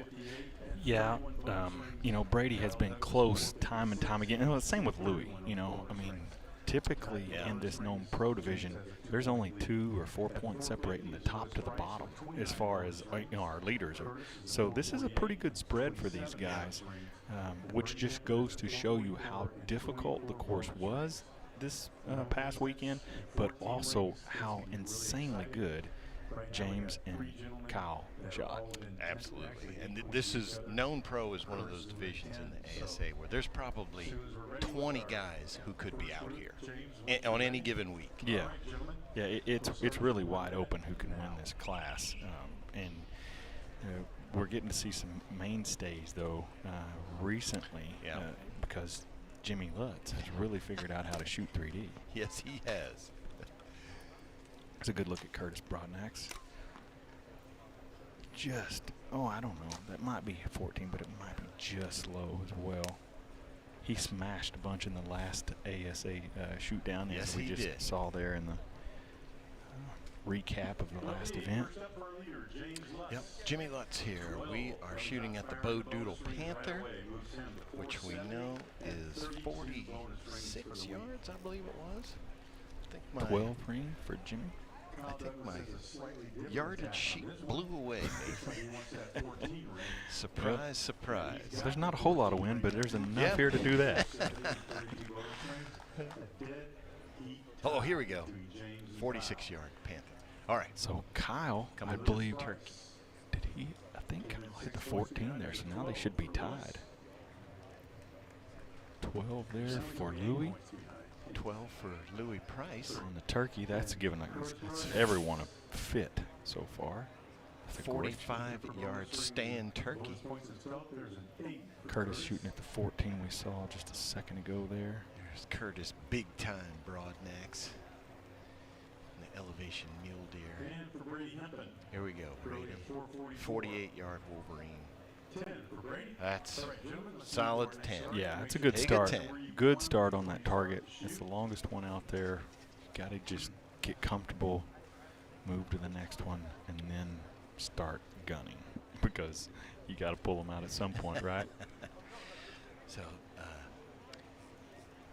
look at Brady shooting for his Dominator duo from PSE. You know, it's interesting to see the different setups from these guys. If you look at the weights on Brady's bow, he doesn't look like he's got a lot of weight on that bow. And for most of the known pro shooters, I'd say that's a light setup. Yeah. Well, when we get to Kyle Douglas, we'll look at his bow. It's completely different. But here we got the split screen between Jimmy Lutz on the left, Kyle Douglas on the right. Jimmy shooting the Impala. Oh, we're going to cut away to Louis Price first. Louis shooting a Hoyt. There we go. There's our split. Kyle on the stand turkey on the right. And yeah, Kyle has a ton of weight on his bow. Over 10 pounds. Total bow weight. Oh, yes. Jimmy. Shortest target. The Impala is our shortest target that we're going to shoot, and it's 35 yards. And so far, Kyle and Jimmy have said, I'm going to hit the 14. Brady Hempen just took an 8 there. He's going to move him to 462. Jimmy Lutz. Got it. Great shot. Back to the 8 on Brady. That's just so dark. Yeah. I'm telling you, it's giving these guys fits. What did he shoot at? A 12. Okay. That's on that turkey. That's fantastic. Yep. Gives a 2-point edge temporarily to Jimmy Lutz, but it ain't over. Nope. As he would say. We move over to the mule deer. Let's see, 10 just off of the 12. 42-yard mule deer, by the way. Ooh. Big time. Oh, over. Little high. shooting for that upper 12. May have had a little bit of a bobble or something there that caused that. All right, so Jimmy Lutz, you know, is our defending champ. He won the last one. He also, since then, has learned that he is qualified for the World Archery World Cup Finals. So he's going to be shooting that this fall. That's a totally different game. Outdoors, 50 meters. Plays it all. Yeah, Does it all. He's our Reading champ this year. He just... That's what you call a well-rounded archer. He does it all. You see Louis Price there. Shooting that. That's a Stratus, right? That's a Stratus, yeah. This is Louis' second shootdown ever. He made it in the Classic last year. So kudos for him for getting back. Curtis shooting a thumb button. I think he's got that 14 right there. In the right area. Best I can tell. There's Kyle's on that short mule deer. So also shooting a thumb trigger release. Oh, that's going to be just off. Yep. Yep. He didn't like that one. No, and it kind of looked a little odd, a little strange too. The follow through didn't look quite as clean as it usually looks. That was a picture of 14 for big time. Big time, yeah, with his verdict. Focused right there. Yeah. Brady Hempen was on the shortest target, the Impala. Ooh. Wide left. Yeah. It's going to be an 8. Yeah, when the nerves pick up just a little bit, it kind of changes things a little. Yeah, here's Jimmy shooting this turkey that none of us can see. Yeah, we can't even see. I have no idea. That's a 12. Well, I said that. I spoke a Nathan. little too soon, but I'm pretty sure that is a 12. You are correct. Hey, you ought to be an archer with eyes like that, Nathan. You know, I should try. This looks fun. It does look fun. Kyle with an 8. Yeah. Jimmy Lutz takes a 6-point lead. Louis, he's got such a clean, smooth shot. He won Reading also, didn't he? Not this past year, but a couple years ago. I want to say he won Reading. I know he shoots it a lot. He either. Yeah, my memory's bad. I should also be in the senior division. Well, I can promise you that the memory does get thin there, Nate. So there's somebody we typically see shooting in this top 5 class was Robert Householder, holding the umbrella for Brady Hempen. Good friends. All right, so Jimmy Lutz just put the cone out front on the mule deer. All he needs is a, you know, I say all he needs is an upper 12 here. It's a 42-yard shot. Jimmy's obviously capable of hitting a 12 or 14 or anything. That's going to be a 10. Yep. That's okay. But it didn't hurt him. And Kyle's on that longest, the Wolverine. Yeah. Longest, smallest target. Oh, he gave it at a hitch. Nope. He went for it, too. He did. Wow. That's something. There's not much to hit down there. Oh, man. And then trying to aim at something you can't see. It's just, wow. For Louis Price, we have a solid 10 on the Panther. Price gets 10. 492. So Louis Price, I believe, well, it's only his second one. I don't believe he's ever had a podium in the known pro division. But that's with Kyle's 8 on that last target. No, we haven't got there scoring-wise yet, but that's going to tie them up. That's a 14 right there from. Losing with 3 points. So Louis in third place. Brady Hempen at 470 on the 30. Oh, that was Curtis that shot the 14 there. One up in the 12s that were shot by James and Kyle. So that was Brady on the turkey, takes a 14. That's impressive. I don't think we've seen one. We haven't. 10 for James. Moves him to 506 and 34 bonus rings. Let's see what Kyle's got. So let's see. As as we update these scores. We got one more to go. It's going to be at 8 for Kyle. There's going to be some shuffling here. Let's move to the last target and let's see what we have on the leaderboard. James Lutz currently at Talking about those weights right there was a good picture of those stabilizer weights on his bars. It takes a lot of bar just to hold up them weights. Yes, it does. And a lot of man to hold up them, to hold it all up. Yeah. There we go. There's our leaderboard. It doesn't look like the three of them will be able to get within 10 points of James, but you That's never know. a good lead now. Jimmy's got to feel good about that. Yeah, so Nathan, what Mike Tyrell was just pointing out here, that we need some movement here. Louis Price currently would not shoot the 6th and final arrow unless he makes something happen, because he's not within 10 points of Jimmy Lutz.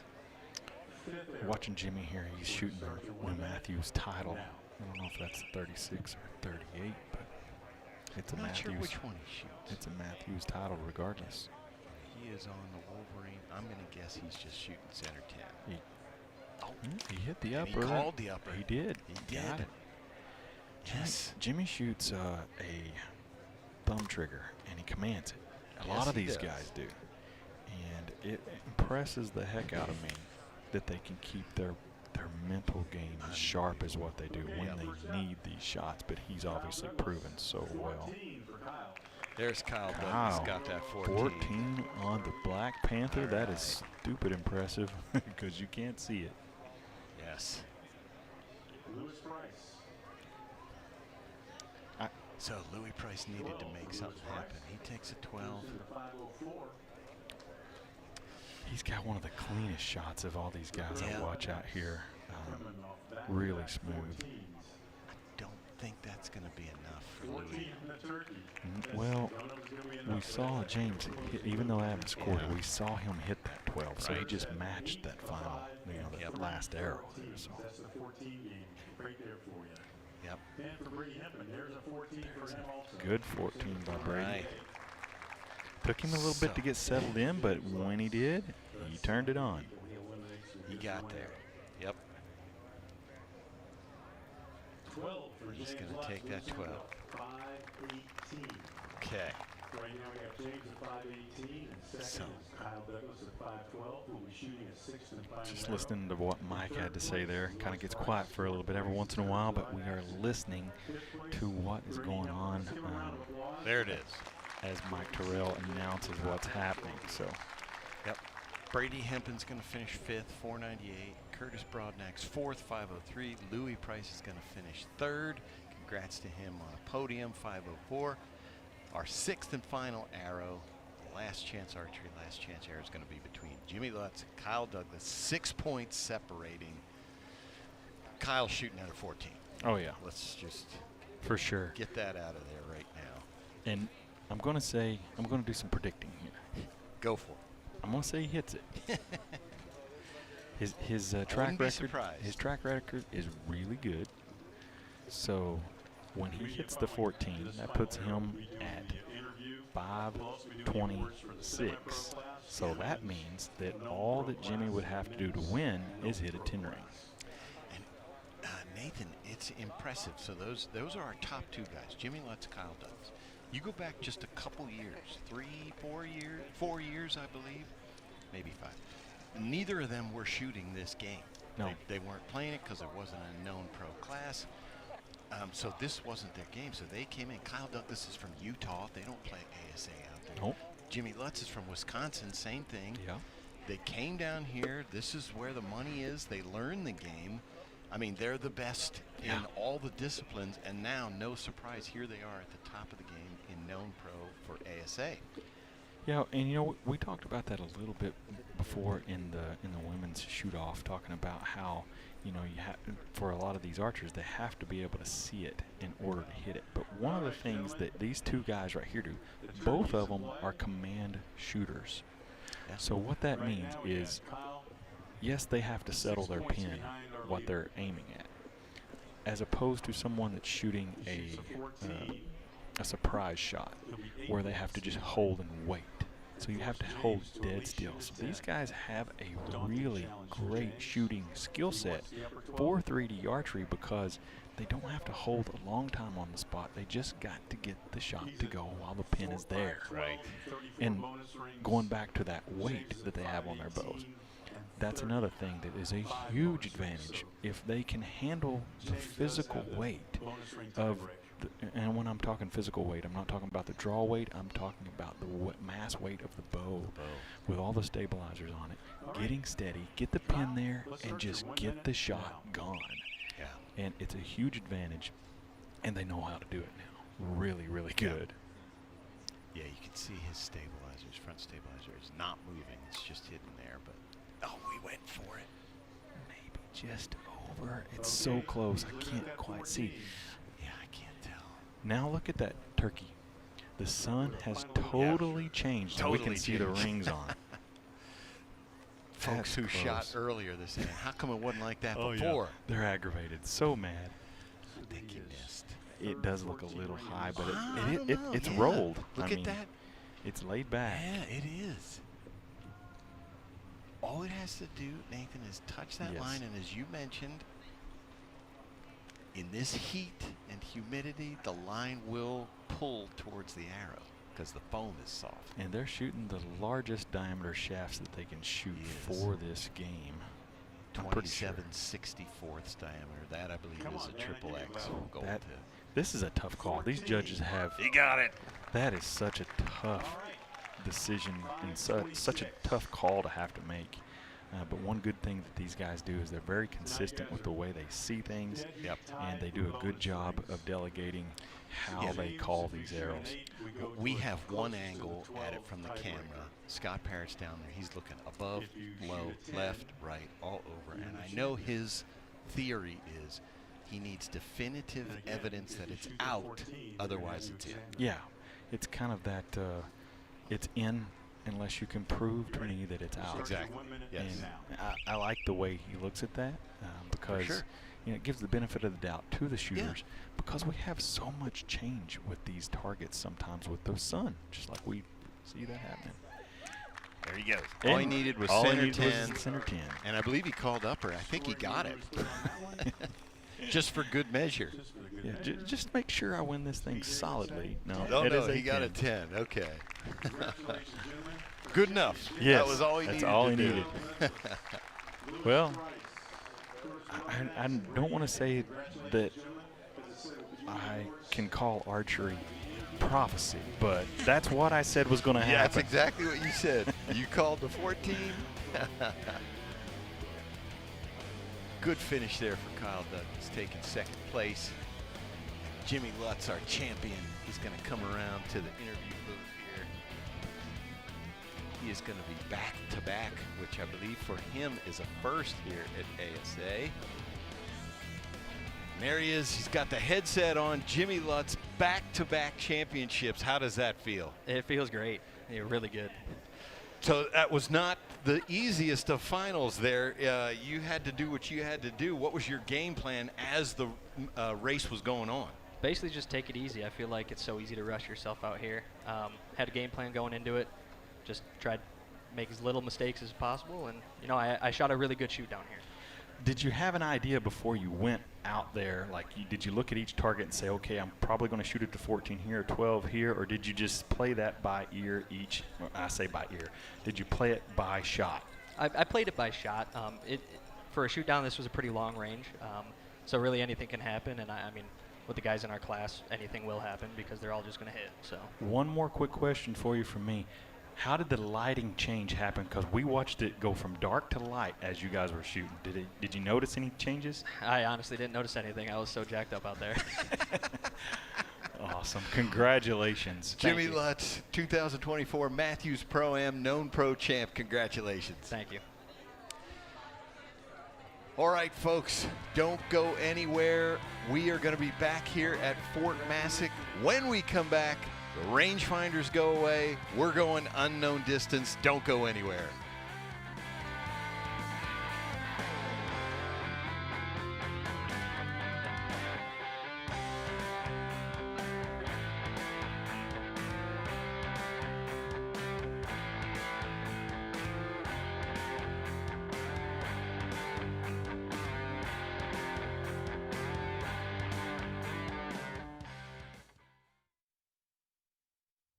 At the Lancaster Archery Foundation, it's our mission to get as many people as possible involved in the sport of archery. Thank you so much for your support and giving us this grant. Thank you for supporting us and others in the community. It allows me to afford studying at Texas A&M. I was able to attend my dream university and still shoot competitive archery. You can help us in our mission by donating today at lancasterarcheryfoundation.org.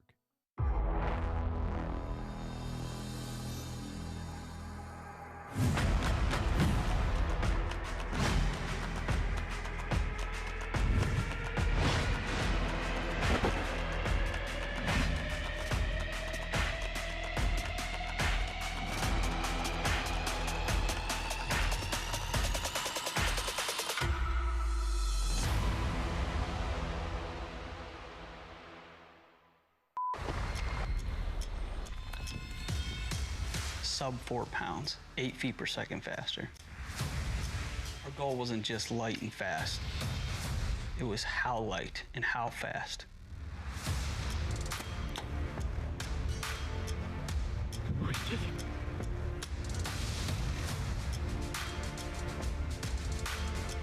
Yeah, buddy.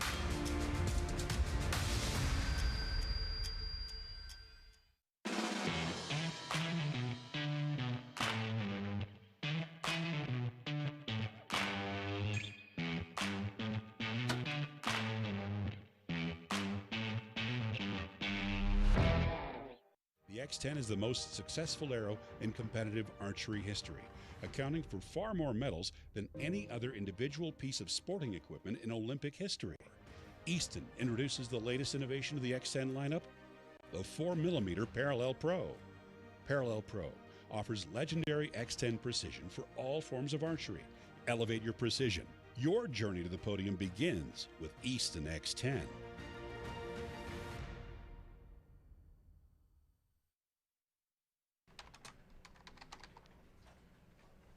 I thought I put a lock on that thing. Here you go, Tony. Who told you to bring me these? These are not going to work for indoor arrows. I want you to bring me all the tack driver 375s we have. Okay. Wait. I want to make sure you understood. All of the tack driver 375s we have. Okay. The MTO team at Lancaster Archery Supply is always ready to custom build your arrows for hunting, competition, or backyard fun.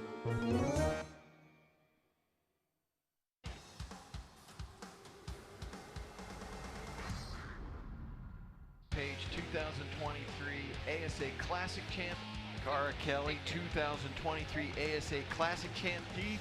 2023 ASA Classic Champ, Dan McCarthy. 2023 ASA Classic Champ.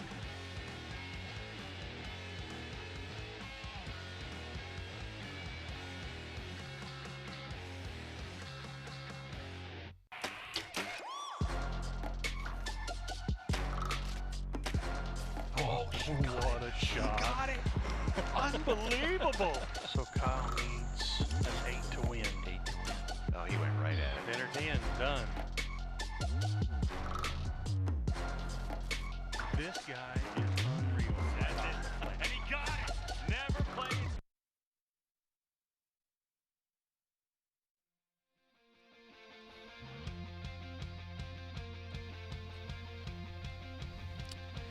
All right, welcome back everybody to Fort Massac here outside Metropolis, Illinois for the Mathews Pro-Am. Nathan Brooks, the action has been incredible so far. Yeah, we've seen some changes with lighting. Obviously, it's been hot as can be, so I'm sure these guys and gals are dealing with like hand slippage on the riser. Trying to make shots has got to be difficult, but it ain't slowed them down. They're still pounding these 12 rings and 14s. Well, listen, Nathan, right now the folks in the ASA are shuffling our targets around. So we got the chance after the last tournament in London. Erin McLattery was our women's pro champion, and she's one of our Canadian competitors. So she's one of our internationals. So we sat down to talk to Erin about what that's like being an international, coming here to the U.S. to compete. Let's listen in. All right, Erin McLattery. So at the London, the True Ball Pro-Am in London. You won Women's Pro Division, which was your second ever win in that class. Before we get into some other things, how did that feel? How are you feeling? What's the reception been? What was that like? Yeah, it was great. I have been saying all year that I feel like I've been executing great shots and judging targets well, and it just hasn't really come together until last weekend in Kentucky. So yeah, it felt great to have one really good round. Day one, I shot one of my better rounds, not the best, but it was really solid on a tough course. So that always feels good, you know, when you're working hard and things haven't been coming together and then they do. That's a really nice feeling. You know, we're all competitive. And so when it finally comes together and you have a great day, I've learned to really enjoy those days because sometimes they're hard to get. So, but no, I was going to say, so I don't know if it's just me, but you know, you come from Marsden, Saskatchewan, the prairie, out in the wide open. It strikes me that that's interesting that the place where you won, where you did the best, was London, which is where, you know, seeing is the worst. You can see everything where you are at home. It's wide open. Did that surprise you at all that your best performance so far this year was at London? You know, it's weird. Historically, I have always shot pretty well in London, and I don't really know why exactly that is. Like, it could be partly because I have excellent eyesight, luckily, which I appreciate every day and I'm thankful for because it really is a gift. So I think being able to see really well is definitely an advantage. Yes. Not that I could see the targets great in London either, but I think that is a big advantage there because I know a lot of people who have visual issues really struggle there. So, but yeah, it is kind of funny to shoot one of my better rounds in that venue, but hey, I'll take it. So then you come out to the Shootdown, which is in the wide open and you can see everything. How did you feel through that finals round? You know, I felt good, but it seems like every time we go from shooting in those dark tunnels to those wide open fields, it's difficult to judge. I always have a challenging time with that. When we're in those wide open fields, the grass is so short, there's nothing to go off of other than the target. And they are challenging, but luckily we got pretty good weather, no wind. Usually the wind can be ripping in those open fields, but we got lucky and it wasn't too bad. Okay, so one of the things that I wanted to talk to you about is, as I mentioned, you are from Marsden, Saskatchewan, so there are I'll say a handful of international pros. What are some of the unique challenges that presents to you having to, I mean, you're coming from long distance, especially, you know, Foley and Minden, Louisiana. Man, that is like another planet from where you live. How does the travel for you, what kind of challenges does that present? So with the travel, I would say everything just takes longer. You have to allow for more time. There's more, you know, obviously a few more planes here and there and customs, you know, lost baggage and all those things. So what I've learned is that a little patience goes a long way, and to really just have no expectations on travel days. I try not to plan anything extra for travel days, and that way, you know, when challenges come up, it's not the end of the world. So I've had to really learn how to be patient, especially in the last few years with travel. But at the end of the day, you know, that's my home. I choose to live there, so I know what I'm up against with travel. I was going to say, so, I mean, from Canada in particular, you know, there's yourself, Christopher Perkins, Austin Taylor. There are a couple of Canadians who compete in the ASA. Why do you do it? I think I saw you started in the pro class with ASA. I believe it was 2017. I saw in looking back. So you've been doing this. This is your 8th season now. Why do you do it? You know, I do it because I love the game. The strategy, the challenge, it's different than any other format that we shoot, and the venues are great. I've just learned to really love the challenge of this game, and it's taken me a long time to get competitive at it, but that makes it even better when I have a great round or, you know, things come together. So yeah, I think just the challenge of this game. There's a lot of strategy involved. There's a lot of thinking, which I love, decision making. And so I've really enjoyed that because that's the kind of things that I love to compete in. So it's been really fun. In looking at your history over those 8 years, it did seem like, okay, it took a little while to get to the first podium. And then, you know, you got your first win last year in Metropolis. But then in looking at the last couple years, there were more podiums. So it seems, looking from the outside in, it seems like you're figuring this out. Is that how you feel as well? Yes, I do feel in the last few years I have kind of gotten to the point where I'm a lot more consistent. At the start, I really did feel like I was playing catch up because it's no secret that a lot of my competitors have been doing this many, many years. So it was a little overwhelming at the start and very, very challenging. I put in a ton of hours trying to essentially catch up, but it's tough to catch up to experience. That being said, I just kind of learned to focus on myself and make the very most of the practice time that I do get, especially when I'm down south and I'm able to see Mackenzie targets and shoot some ASA style. That's when I really try to make the most of my practice with high quality, hours rather than just repetitions. Right. Do you have ASA targets at home? Do you have the targets? So I have 4 of the targets that we actually shoot. And the issue that I run into, of course, is the weather where I live. So by the time the weather is nice enough to shoot outside at home, I'm normally in the U.S. competing. And so, again, that's my choice to stay in Saskatchewan. Right. But to me, it's worth it. Yeah, so. Yeah. I was wondering, can you get any valuable judging practice? Are there places you can go to kind of replicate what you're going to see?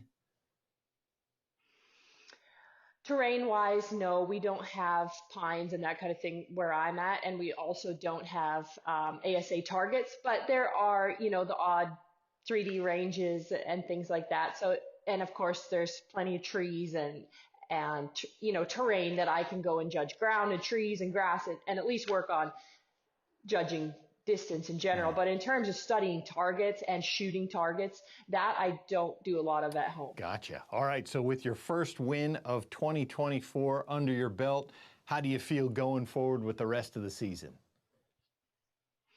Yeah, I feel good. Usually about this time in the season, I start to really feel great with my shooting and judging because, the weather's good. So everywhere I'm able to practice a lot. I have been shooting the Alpha X, and I actually just set up, a new one of those before Kentucky, and this one seems to aim just slightly better, than my other one. And I really like this bow and this setup. So I do feel good. I feel like I'm executing great shots. That being said, I've kind of said that all year. So we'll see how it goes, but I'm feeling good and I'm looking forward to the second half of our season where I think we're pretty much halfway through. So. All right, Hoyt Pro, Aaron McLattery, appreciate your time. Now let's head out to In the Woods for Women's Pro Division.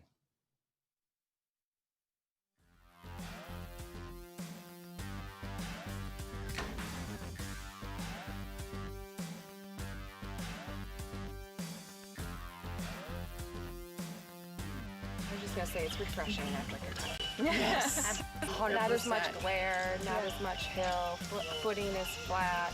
Now the shadows get really bad. Yeah. That's a negative here. The shadows off the targets, that gets hard to aim. You're not dealing with a ton of backlight. No.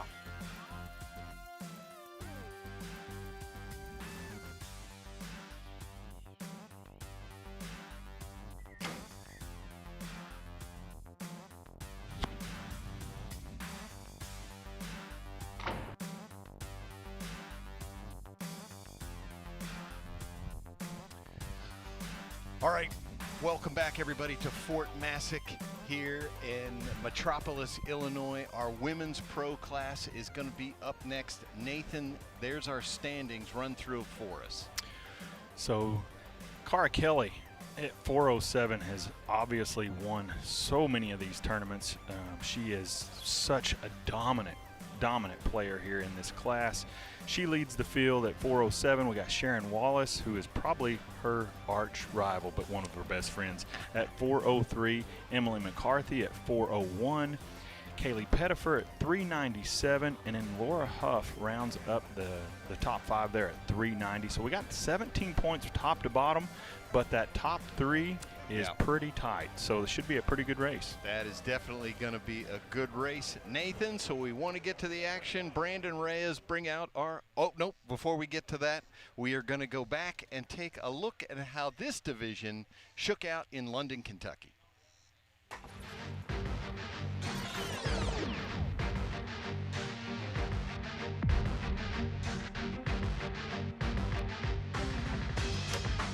In Women's Pro, Erin McGladdery had a typical weekend ahead of the Shootdown, where she dominated one day and then struggled the next.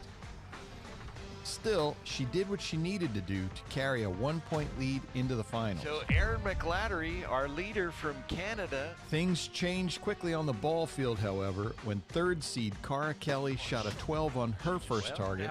There you go. As compared to McGladdery's 8, giving Kelly a 2-point lead. Aaron's shooting a howling wolf. On the second target, a 10 by McGladdery and an 8 by Kelly locked the 2 in a tie at the top. It's an 8.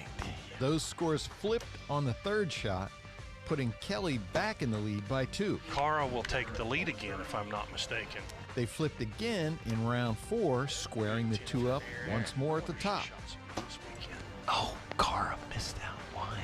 Kelly and McGladdery maintained that tie as they shot the 6th and final arrow, with McGladdery having the advantage of shooting last because she had more bonus rings.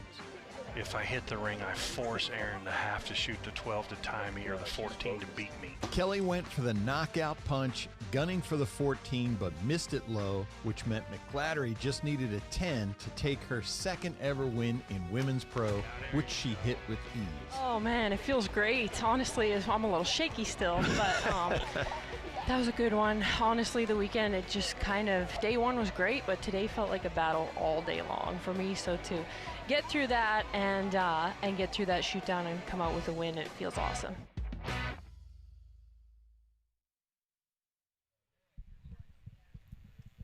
All right, now, Nathan Brooks, we are going to go to Brandon Reyes, who's going to bring out our archers.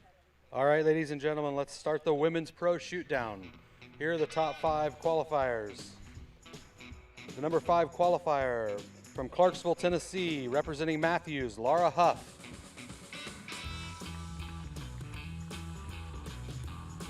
The number 4 qualifier from Dublin, Georgia, also representing Mathews, Kaylee Pettifer.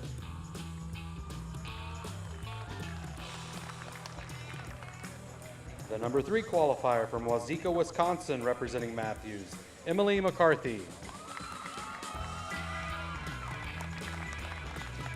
The number 2 qualifier representing PSC from Townville, South Carolina, Sharon Wallace. And the number 1 qualifier from Lapeer, Michigan, representing Mathews, Cara Kelly.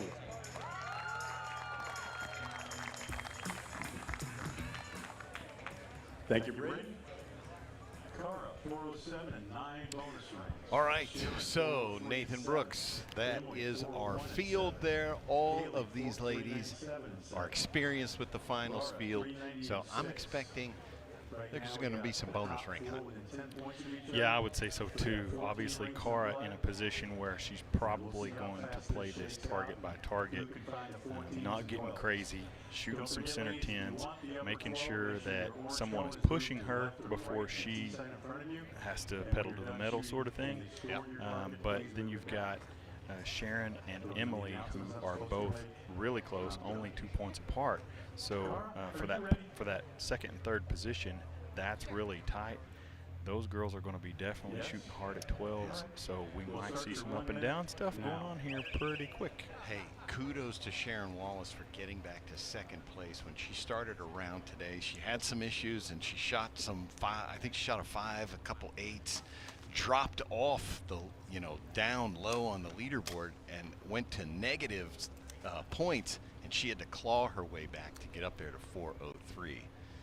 That's evidence of someone that has the mental psyche to handle the adversity of all the things that are thrown at you, and just being able to push through and know that you can still get there if you execute. I texted her and she said, "I'm proud of myself for not giving up." I said, "Good for you." Well, it looks like Cara took a 10 there right at 6 o'clock, so my guess is she's shooting the center, maybe a couple yards off on distance, but it was enough to hang the 10. That's all she needed. Moving on to Sharon here, takes an 8. Was that just a little high?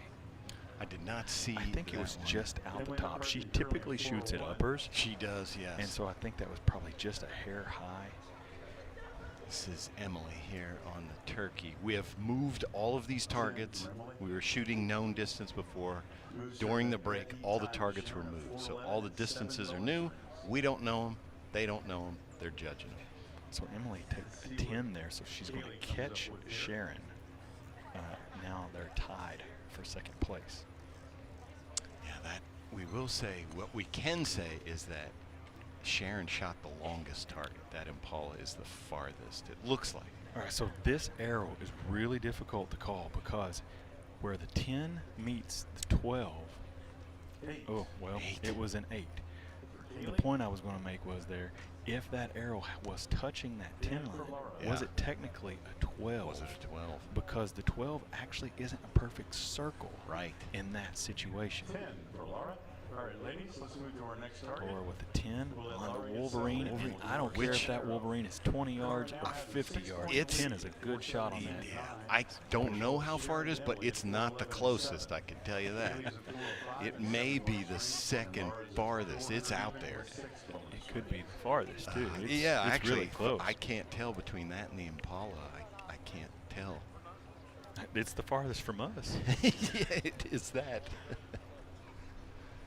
So let's see here. Our leaderboard looks like this. We got Cara at 417, and as I said, Sharon and Emily at 411, so they're now tied for second place. I haven't heard a bonus ring count on them, but let me look at that. Oh, they were tied for bonus rings, so technically they're still tied. Yeah. Kaylee at 405 and Laura at 400. And Laura is shooting at the Panther, which Nathan Brooks, the Panther is lit up beautifully now. Let me just tell you, I can see scoring rings from here. Yeah, that's not been the case so far. It has been a black nightmare over there. Yes, so I am not surprised Laura Huff just shot a 12 there. Very nice. Very nice. Laura also shooting, looks like a lift. Mathews lift. Oh, new hunting bonus. Yeah. For her. Cara Kelly takes a 10 on the Shibuya Impala. So now we know that the turkey is definitely the closest, and that's the one Sharon was also shooting.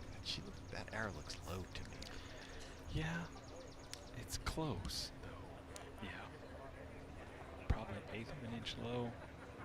And what that amounts to at that distance that she's shooting, and I'm just guessing from the side here, the distance, she probably missed that about 1.5 yards on distance. Would be my guess. 10 for Emily. 10 for Emily on the elevation mule deer. And Kaylee Pettiford was shooting the gold tip Wolverine. 10 for Kaylee. 10 for Kaylee. That should be called. That should be called the gold tip angry Wolverine. Angry Wolverine, something. That's just a horrible target. One good thing for these ladies is the way the sun is positioned right now. There's a huge oak tree that's giving them shade. Oh yeah. And they are in good position, even though they have umbrella holders to take the shade. They needed it before now because the sun has been on all the shooters, but the way the big tree is now, it's giving them shade. That being said, there's also little sunspots throughout that because the sun's just coming through the tree, so they probably still want the umbrellas for the little sunspots that could light up a peep side or something like that and make it difficult to see. Yeah, there we are looking at Emily McCarthy out there. steady hold. Emily always has a good shot. Yep. Looks She was shooting at the Wolverine. At least took a 10. I can't see what it is, but definitely a good shot. Kaylee still holds. She has not shot yet on number 1. She's got 30 seconds left. Plenty of time. Ooh, that's Oh, running that's down close. Can't see up, target. Yeah, let's see. 415 and 7 bonus rings. 10. Okay. I can't see if she's, from this angle, I can't see. She may have had a cone out in front. Yeah, she might for the upper. Laura Huff is going to take an 8 on the Impala. Just off. After the 12 she hit on the Black Panther. After the Panther. Running away with this at this point. So now we have Cara on the turkey. Nathan, Cara had a change of strategy after London. She said all the shoot downs now are outdoors. She is shooting skinny arrows. Black Eagle X Impact. She shoots them better, and the wind, you know, it helps her greatly there. So it definitely worked for her this weekend out on the ranges, and it seems to be working for her here in the finals. Well, she's got enough experience at this to know what works for her. Yeah. And who can argue with her success? Right. So exactly. I'd say it's working well. And we say skinny. I believe the X Impact is a .166 diameter arrow, whereas, you know, Kyle Douglas was shooting 27 64s. I don't think any of the ladies are shooting 27s, but certainly there are 23s out there. Yeah, that's 23 usually diameter. That's typically the biggest arrow that you see on the ladies' range is a 23, unless maybe Aaron is shooting a 25. Yeah, exactly. But the rest of them pretty much shoot 23s. So Cara took a 12 there to just gain some more points on that lead. Moving away. And now Emily McCarthy has solidified second place at 431 over Sharon Wallace 429. So good move there by Emily. Improve her position.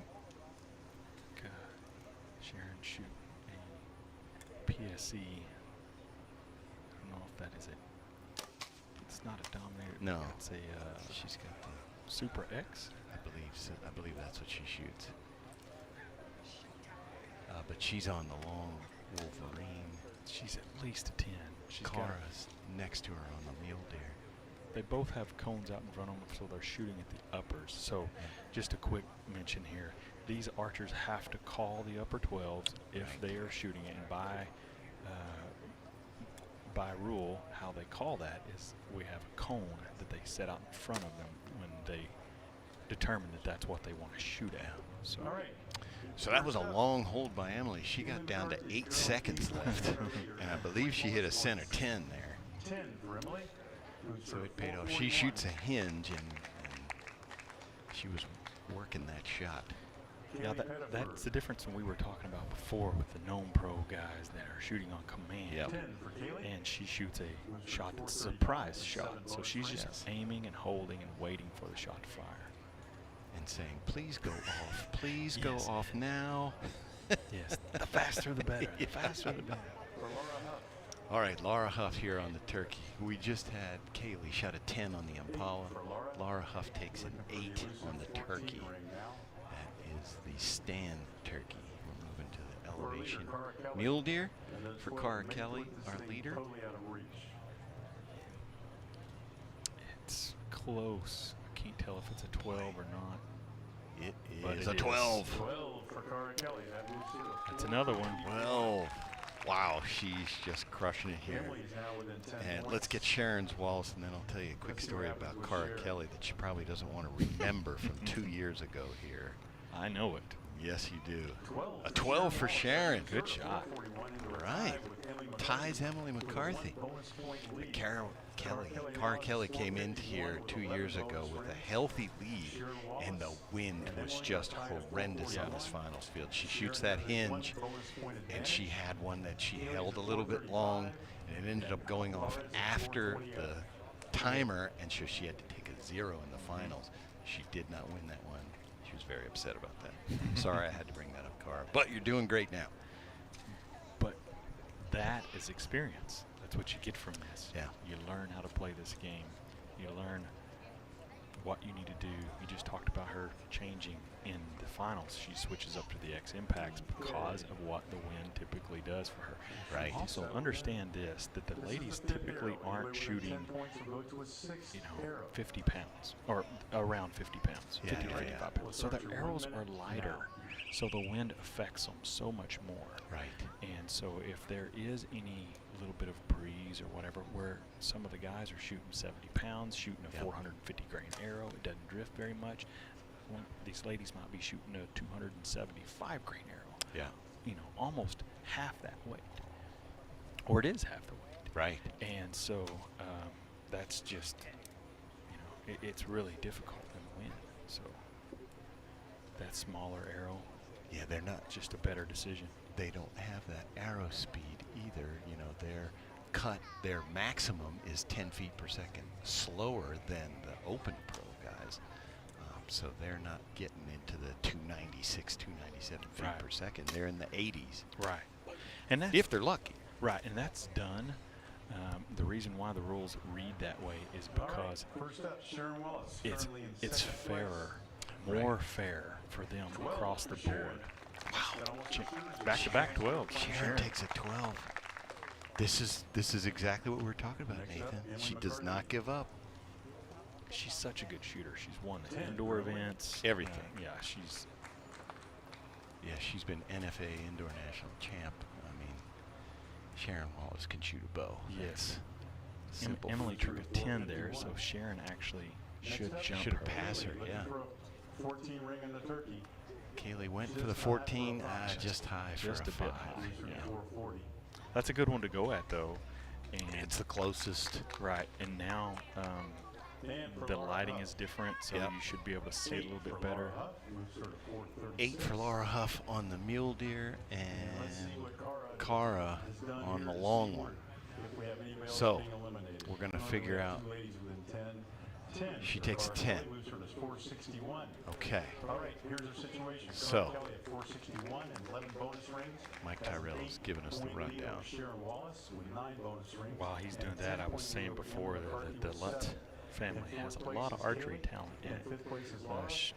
Laura Huff, her husband Michael, was actually in the top 5 yesterday in the men's pro division. Open pro, yep. Right, and just come a little bit shy of making the finals tonight, but a lot of talent in these families. So we are through 5 targets, Nathan, and we are going to get to our last chance archery, last chance arrow, and it looks like we're looking at Cara Kelly, Sharon Wallace, Emily McCarthy, I believe, are our 3 finalists who are going to shoot it. We'll get you for a second, or in a second, who finished 4th and 5th. Chris is retiring after Sunday, right? Monday? When is your Pretty sure. Let's give Chris a huge round of applause. Kaylee was 4th, and Laura was 5th. Yep, so there you go. You see Mike Tyrell shaking the hand of Chris McGinnis. He is kind of the facilitator for the Illinois DNR for everything we do, and he's been doing that for the ASA for 27 years. Wow, and they do a phenomenal job here. This is definitely one of the tightest run ships on the ASA at the Fort Massac and Mermet Lake Conservation Area. They always have the facilities ready to go. That's because of Chris McGinnis. Thanks to him, he just retired. Well, and let's also not forget to mention that all the volunteer work that they have, that they do out there, it's typically scorching heat. Oh, yes, it is. Those guys are out there just volunteering, bringing us water, taking care of the ranges. It's a lot of work. For sure. All right, so we're shooting the last chance archery. Last chance arrow is going to be at the turkey. And we have a camera. We got to just position a little bit because we don't want the archers to shoot the camera. Those things are expensive. And we don't want Scott Parrott on that camera either because he could break the camera. He might break it without touching it. Ladies, what can't we see? You can't see the 14. Scott Parrott is our So, You want Scott? ASA tournament director. Point to the 14 ring. Make sure it's on there. Not the head. Here we go. That help? so Yeah, the camera's not showing what they're doing here. Ken's pointing at the 14 for the ladies because it is the turkey. It is in a shadow. Our sunlight has gone away. But the ladies had a minute to judge the distance. What Scott Pear did is he kind of moved them catty corner. He moved them up, but he moved them also to the left, so that's going to affect the distance. So Emily will be first to shoot because she's in third place, and my guess is she's going to shoot at a 14 because she's already got third place sewn up. If they were asking for it.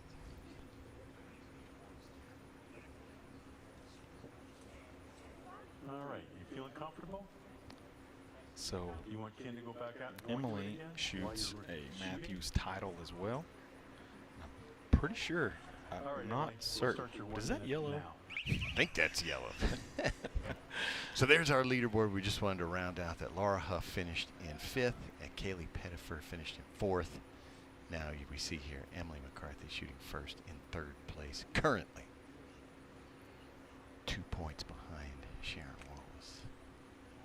Talking about her shot style, she uses a 4-finger hinge release.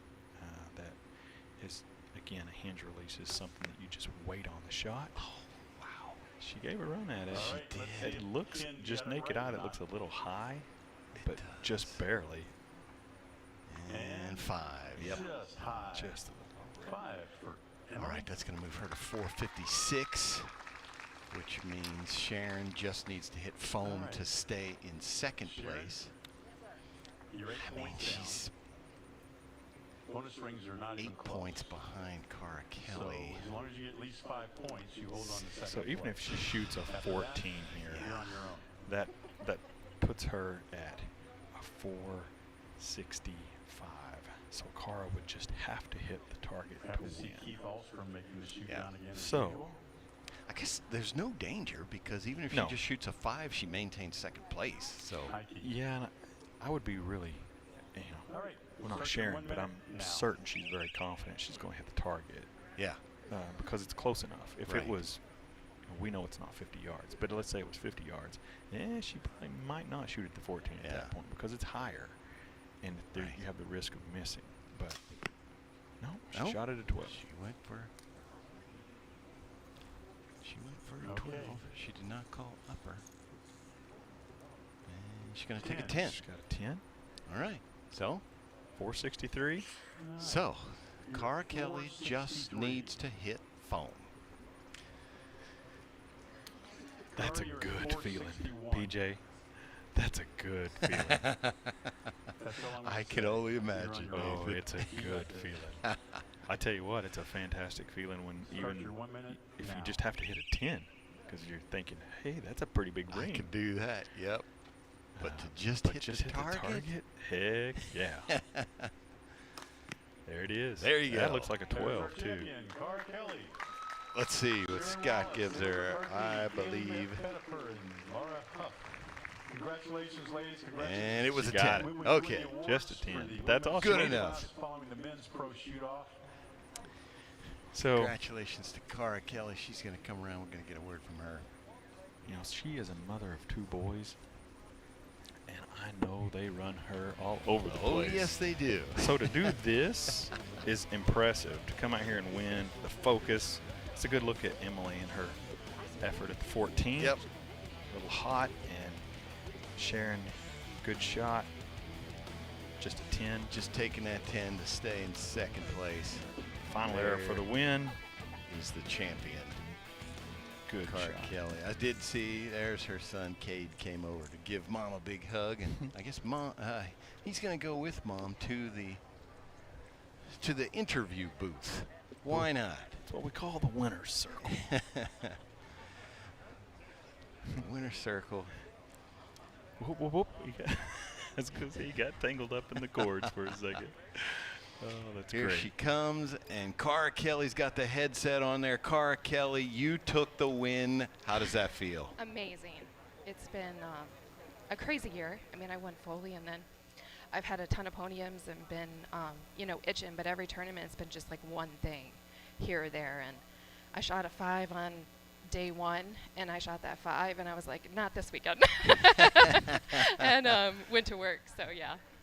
Well, I noticed just watching the strategy, and I said as you come into this, it's like, okay, I'm betting that she's just going to play this target by target, see what kind of pressure's put on her. But it looks like all you had to do is just hit some 10s. And as easy as that may sound, we know that's not easy. We like the change you made up with your arrow setup. Very, very intriguing. Tell us a little about that. Yeah, so I shoot X impacts for 3D for IBO, and we made a decision because all the shoot downs finishing out here are obviously in fields. So, and typically this is a very windy shoot down, and we made a decision that they fly so good and are extremely forgiving to shoot them, and I'm so glad we did. Cara, I wanted to ask you one question about what that's like to hear Mike Tyrell say, Cara, all you need to do is hit the target to win. It's amazing. Yeah. It's like dreams come true, right? Stop, Kate. You want to say hi? Go ahead, Kate. Say hi. There we go. Well, you put him on the spot. He didn't know what to do. Yeah, Mr. Future Champion. All right, Cara Kelly, you are our Mathews Pro-Am Women's Pro Champion. Congratulations. Thank you so Congrats. much. Thank you. All right, folks, don't go anywhere. We will be back here at Fort Massac with our last competition of the evening, Open Pro.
What does it mean to be unrivaled?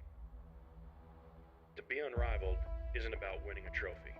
It's about putting in the hours that nobody else sees. To be unrivaled isn't just a choice, it's a lifestyle. It's to push yourself to be your best day in and day out.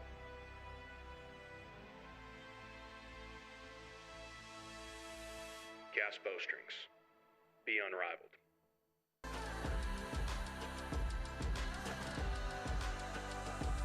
In a very short amount of time, Tack Vanes has really dominated the tournament world as far as 3D goes and excelled in hunting. We've made the quietest, most stiff, accurate vane in the industry. We're very proud of what we've done. We make all kinds of different sizes, profiles for any application. And if you want to check those out, go to tackvanes.com. This baby's bad.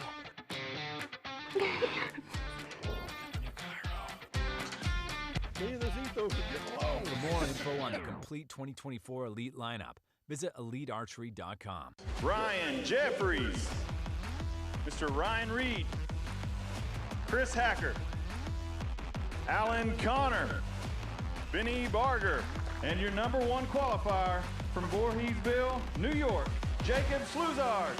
I thought I could hang with these guys, and I wanted to prove that, but winning after 5 tournaments it's a lot.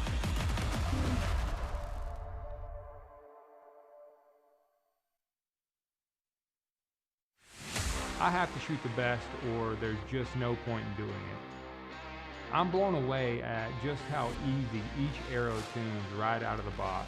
Ultra arrows, the pinnacle of precision and performance. Hunter Vinny LaSelva explains why he shops at LancasterArchery.com. I'm a patient man in the woods, but when it comes to shopping online, not so much. That's why I choose Lancaster Archery Supply. They make it easy to order all my archery gear, with thousands of the newest and finest products right at your fingertips, ready to ship to your front door. Here's your order, Vinny. Or tree stand. Hey, depending on where you're hanging out, you might even get it before you get home. For all your archery needs, shop LancasterArchery.com.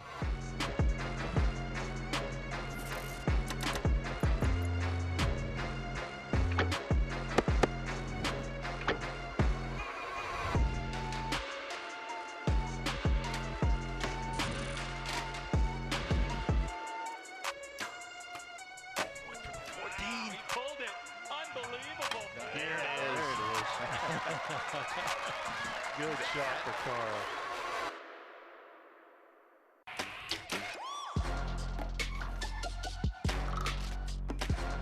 Oh, what a shot. He got it. Unbelievable. So Kyle needs an 8 to win. 8 to win. Oh, he went right at it. 10 or 10, done. This guy is unreal. That's it. And he got it. Never played safe killing that.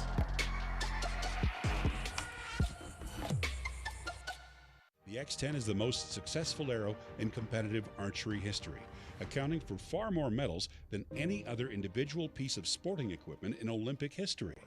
Easton introduces the latest innovation of the X10 lineup, the 4mm Parallel Pro. Parallel Pro offers legendary X10 precision for all forms of archery. Elevate your precision. Your journey to the podium begins.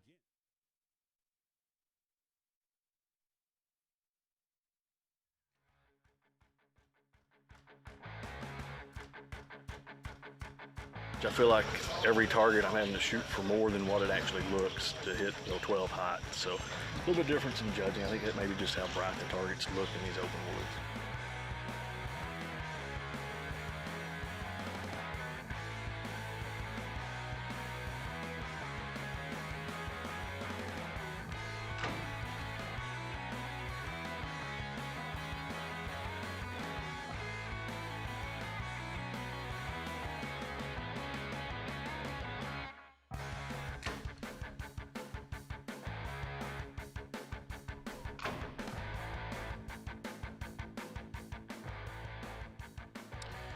All right, welcome back, everybody, to Fort Massac, the Mathews Pro-Am here in Metropolis, Illinois.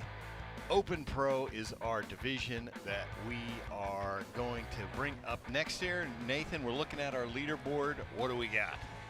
So Jacob Schlujar absolutely showed out just unbelievably at 438 and 20 bonus rings. That's hitting half of them. At unknown distance, that's amazing. Distance. Brady Myers in second place, who also shot amazing at 430 and 16 12s. Levi Morgan shot an 8 on his last target to actually go to 429. He was 431, but anyway, sitting solidly in third. Mason Dow, his first ASA Pro-Am. You were correct. Shoot-off. Yes, he's a rookie season, and this is his first one. 422 with 15 12s, and Dan McCarthy, and I believe this is his first one too, at 422 and 15 12s as well. Crazy how this weekend went for those guys. Unbelievable, Nathan. Well, yeah, once again, before we get to the archers, we're going to look back at London to see how that tournament shook out in this division.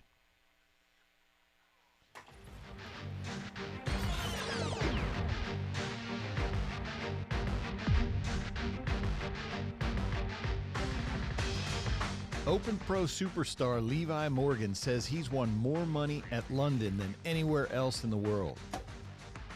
Yes, the lighting and footing are rough, but Levi always seems to find another gear here. 2024 was no exception, as the 13-time shooter of the year shot the top score in his class both days on the power line, affording him a 6-point lead heading into the Shootdown. Dan got it. Probably a 12. I believe he got it. There we go. Got Always dangerous, Dan McCarthy reeled in Levi after 3 arrows, putting the 2 in a tie at the top. He went for it, he got it. That is a 6-point swing. Levi tried to counter in 14 here. He's 14. Oh, he did get it. He got it. I 14 by Levi with his 4th shot, as compared to McCarthy's 10, however, put Levi back in the lead by 4, which he took to the 6th and final arrow. Just missed it. McCarthy went for the 14 with his last shot, but missed it low, meaning Levi just had to hit the target to take the victory with his parents and sister watching from the front row. It's awesome. I love London, you know. It's just kind of always been like home for me. It's exactly where I grew up, and so I love coming here because I know it's going to be tough, but you never know what to expect. So back-to-back wins, it's always a great feeling. Fortunately, I've been able to compete at this level for a while, so I don't know how long it's going to last, but I'm thankful for it. All right, Nathan, we're going to go to Brandon Reyes, who's going to bring out our archers. All right, ladies and gentlemen, it's time for the finale, the Men's Open Pro Shootdown. Let's meet the top 5 competitors. The number 5 qualifier from Wazeeka, Wisconsin, representing Mathews, Dan McCarthy.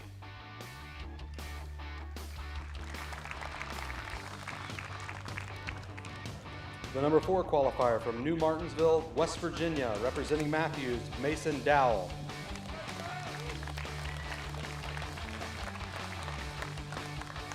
Number 3 qualifier from Uniontown, Pennsylvania, representing Mathews, Levi Morgan.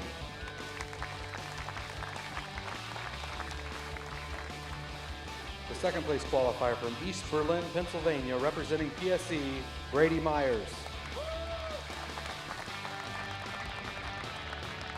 And the top qualifier from Voorheesville, New York, representing Darton, Jacob Slusars.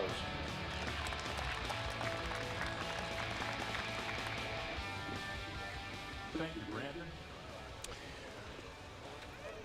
All right, Nathan, a couple notes here before we start. Dan McCarthy, just as good as they get. He got in here on his very last arrow. He had to shoot a 12 to get in. It turned out Joseph goes a shot at 8, but he needed that 12. Of course, he hits it, and here he is making it into the finals. Jacob Slusars just shot unreal all weekend. He said the numbers were just popping into his head. He could see everything. He was super aggressive, and man, it shows in his score. Yeah, super impressive what Jacob has done this weekend, shooting a Darton sequel, actually a hunting bow. Also, yes. And just absolutely killing it. And talking about McCarthy, you can never count him out. He wasn't on the leaderboard, no. I don't think, maybe just one time all weekend. Yep. And it was right towards the end. And then when it's all said and done, 40 targets, he's always on it. He's in the top 5. He just gets there. Levi and him are just almost like, you know, inseparable in that aspect. They always wind up on the leaderboard. And Dan went for a 14 on that Wolverine, and I think he missed it. This is Jacob on the Panther. We saw a replay of his shot there. That's close. I think that's it. Just adding to that lead. He said he's a ground judger, and so Metropolis is flat, and so he was like, I am feasting this weekend because I can see the ground. I know how far they are. 10 for Brady Myers. 10 for Brady Myers. Brady is our Foley champ here. That was his first ASA Pro victory. He won in Foley. He's shooting that PSE Dominator duo. Back here in the finals. Yeah. Levi, of course, winner of our last 2 in this division. Yep. 14 smashes it right off the start. 14. Of course. Going to put some pressure on. If you'll teach the ladies where that 14 ring is. Uh-oh. Mike Tyrell saying he should teach the ladies where that is. They're not going to like that. Mason with his first arrow in an ASA shoot-off is a 10. Mason was as excited as could be to get in this finals. It was great to see him at the end. 8 for Dan McCarthy. He went over and grabbed Dan McCarthy by the shoulders, and Dan turned around and said, man, you got to calm down. I was like, Mason said, I can't. Yeah. I'm too pumped up. So these guys, Jacob, Brady, and Mason, a couple of years ago, Darren and I were talking, and I said, these 3 guys right here, they're going to be the future of this unknown class. They have the game. They got the mental game that it takes to do well. Not only the skill. There's a lot of people with the skill. Right. But you have to be able to really wrap your head around what's happening when you see Levi and Danny just absolutely killing it, and you think, can I compete? Can I compete? Can I do this? And you have to believe in it, and you can't let them just run off and leave you. And obviously they didn't this weekend. So good young. Should mention that coming into this, Dan had a 1-point lead in the race for shooter of the year. Now they can drop a score, so I'm not sure what it's going to shake out to be, but I believe heading into the Classic, Levi is going to be our leader for shooter of the year, and the Classic has to count. Yes. So cannot drop that one. So we see Dan coming to full draw. Got 30 seconds left still on the clock. Plenty of time for him to shoot a shot, but he is he went for it. A wait and hold shooter. He's not a command shooter.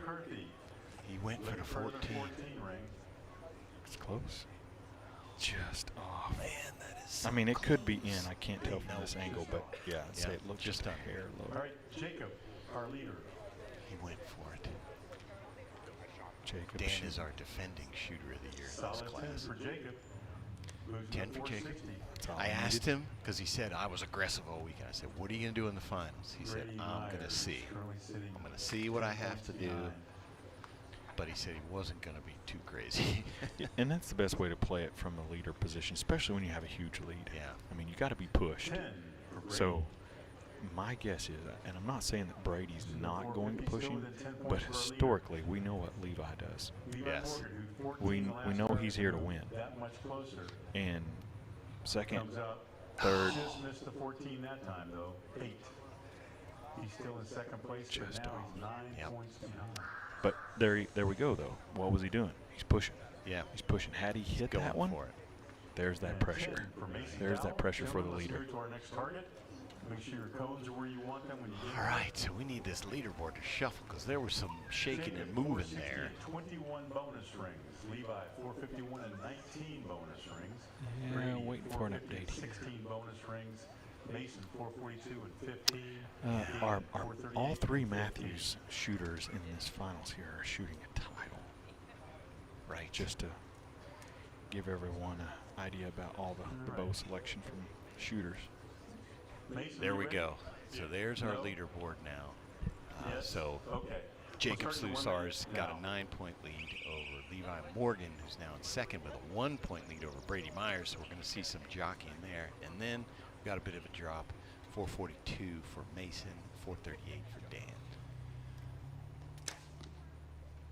Jacob with a great shot on that turkey. Looking like it. I mean, naked eye, I'm going to say that's 12. No, it's not. He shot at the upper. Oh, did he call upper? Yes, he did. Good look at Brady. He's shooting at that mule deer.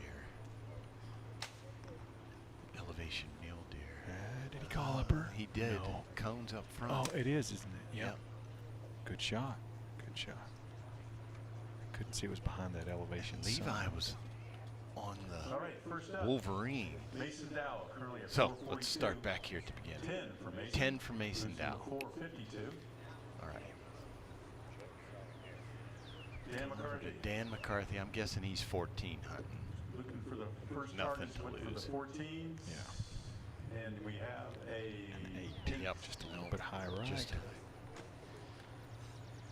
Well, so far Mason has 3 10s, Dan has 3 he has 8s. nothing to lose. You're exactly right. Just go after him. All right, here's our leader, Jacob Slusars. Our leader, enjoying a 9-point lead. Like I said, I thought that was going to be a 12. 12 for Jacob. 12. I thought he Extend his lead and see if we even have to go to a 6. He's not moving, so I'm guessing nobody's reacting, so I guess he did not call upper. 12 for Brady Myers moves him to 462. And he's Brady did call upper. Oh, I see. So they're supposed to move the cone to the right side of the sign. That's where Brady just pulled it. Gotcha. Yeah, that makes sense. So Levi called upper. 12 for Levi He got the 12, yeah. Nice. Yeah. Okay. Okay, that makes sense. Now we got it. From our angle, it's tough to see, too. Yes. Because Brady and Levi are within Okay, 9. yeah. So Brady and Levi's Levi on just point traded behind. 12s Brady's there, so 10 it's still points going to be behind. 1 point. Only 2 arrows left to get But to Jacob stay within also 10 shot and at catch 12. up to Jacob at So 472 keeps that with 9-point 22 lead. bonus Yep. rings. Keeping that pedal to the metal. And now Jacob, so he could Let score get the settled knockout in. punch here. Whenever Levi's But ready, he'll give you the high sign and we I'm will guessing start you the don't 1 shoot it. minute. It's not worth it going for the 14. Not at all. Not at all. He still doesn't know exactly how far that target is. Right. Even though his track record is obviously good at this point. But it's an unknown distance. 10 is your friend. You don't need it. Just make the good shot. Put one in the 10. Try for a 12. Nathan, I think he might have got it. 12. Yeah, He's shooting at the lower. He was darn close to it. Levi just went for that 14, and he is close. On the Panther. Mm-hmm. Oh, yeah, he is. McCarthy just now drawing back. He's got 29 seconds left on the clock, so. He's shooting Holds. Stan Turkey. He holds like a rock. I mean, it's just so impressive to watch how steady he holds a bow. Oh, boy, that's right there. If it's not left. Wow, that's going to be close. All right, let's first see up, what Levi. Morgan, currently in second place. Got it. Got it. Levi Come Morgan. on. He's he's going to put the hammer. As hot He's as it going is, to put the hammer he's down. got to have ice in his veins. He has to. He's done this so many times. He says it doesn't get easier. It sure looks like it does. And I believe him, but at the same time, it doesn't get easier. But he's not really had a lot of problem with it in the past. So No. For Dan McCarthy. he handles it well. What did Dan do here? I 14 think hunting all day. he got it. 14. Yep. There it is. 14 for Dan. All right. And 1 point ahead of Mason Dowell. So Dan has shot it Both at 460, Dan all has 14s, 16 bonus rings, and Mason has 15 he got 2 8s on the previous shots. Jacob, our Correct? leader, has a solid Yes. 10. Okay, so the 14 Moves to just 482. he lost 4 points. If you look at it from a 10 as a But now, par, Levi Morgan's within he's 5 basically all points 10s so with 2 far. targets left. So Jacob just shot a Myers 10. came in 10 points behind. So Levi did gain some ground on him. He's still in the lead. Oh, Brady was tall. 8 for Brady. Moves All down to right. 4. Shooting at the upper, but just missed it high. So that's an 8 to Levi's 14. Right now, Jacob Big is at swing. 6 482 with points. 22 bonus rings. Yeah. Just like Levi that. is at 1 477, arrow. 5 6 points points. behind, 21 bonus Yeah, so rings. Levi is now 5 Brady's at points back 470, of our leader, 17 Jacob bonus rings. Sluisars. Mason and Dan are both at And Brady 460. Myers is now At at this point in time, 470. we only have And one now competitor Jacob is still thinking, within 10 points of our leader. So with 14 rings, now I have to shoot this Wolverine. people climb back into the hunt. And that's not one you're going to get crazy with. Wow, no. Make And sure Levi, Brady has time to get settled in. he's on the Impala, the Shibuya Impala, which I'm sure he can see, but it's far. Whenever he's ready. They don't stop him. It's one of the farthest targets. He's here to win. I'm telling you. 1 minute. He will shoot it. He's got a cushion Yeah. with Brady, so He's going to shoot why it. not? And he's not worried about second or third. No. He's not.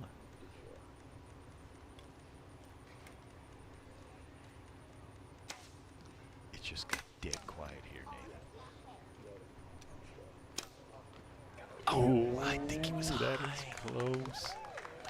I'm hearing clapping. I Maybe think he he, got it. I think he got it. Oh, yeah, he's fist bumping. There he goes. Naked he got eye. it. Yeah.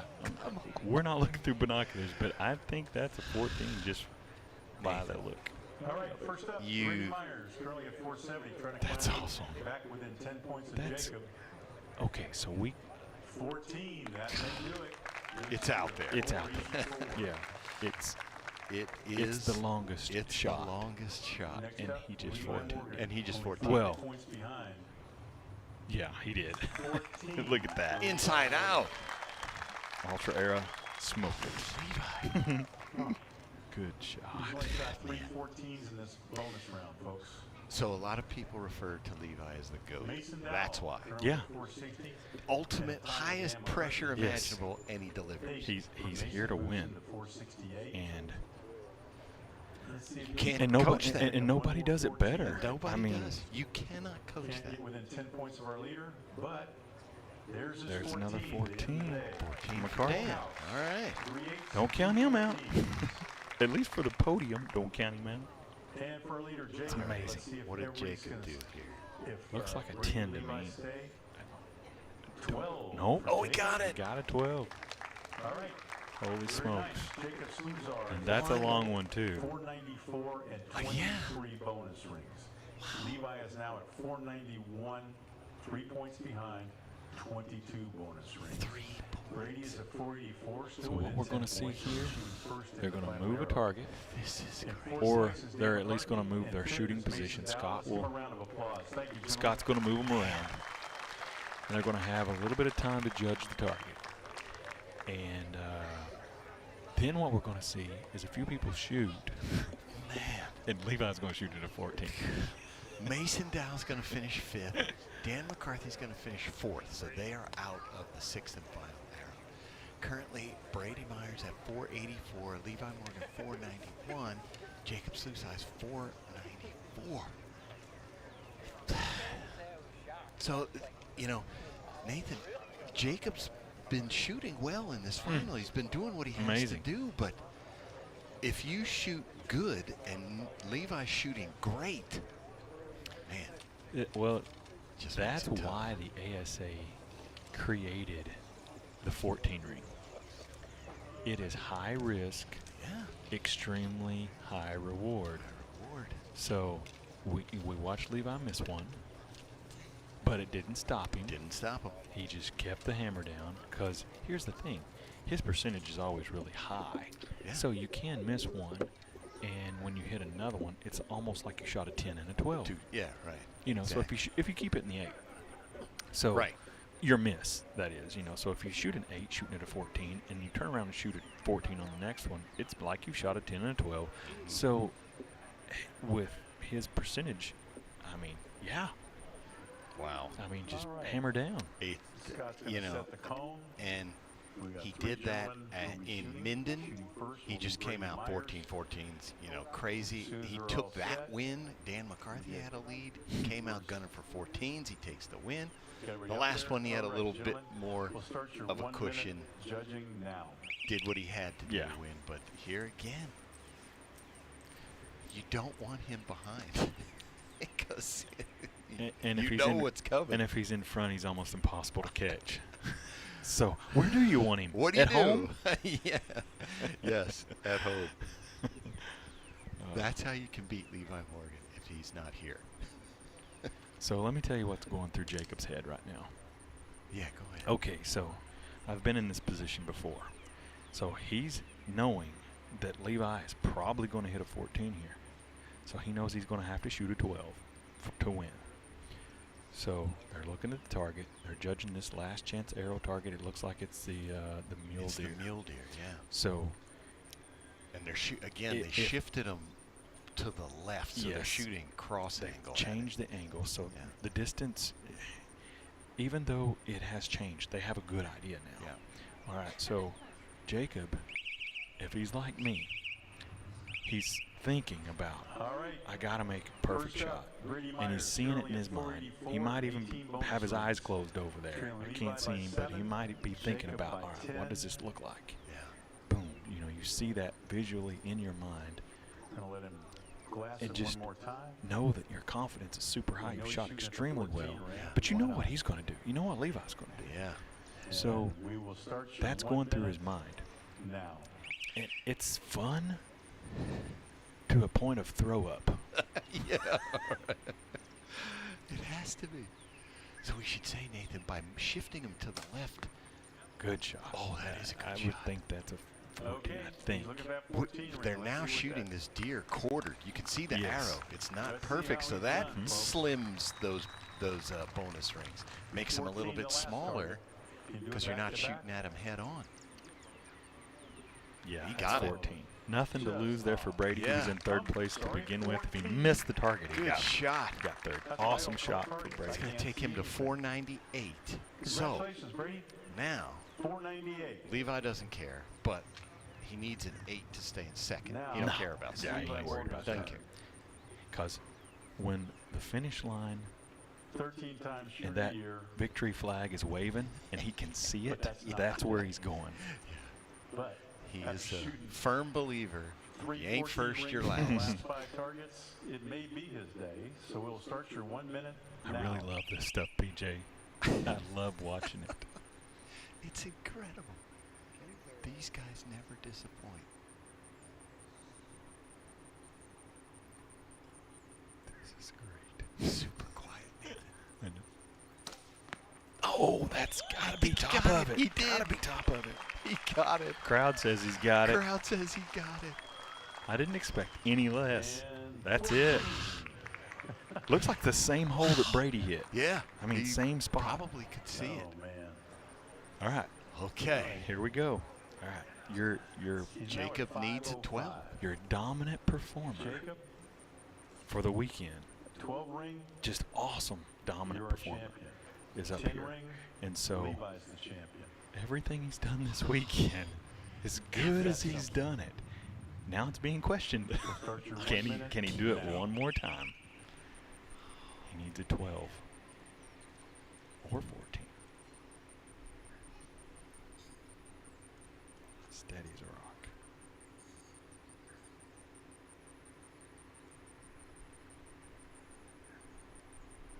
It's a long hold. Got it. I think he got got it. We don't know. Okay. It's close. Looking for a Levi 12 shook for the his victory. hand, so he got it. Wow. 12 to win. Got it. Clutch arrow Wow. to beat. What a shoot-off. 12.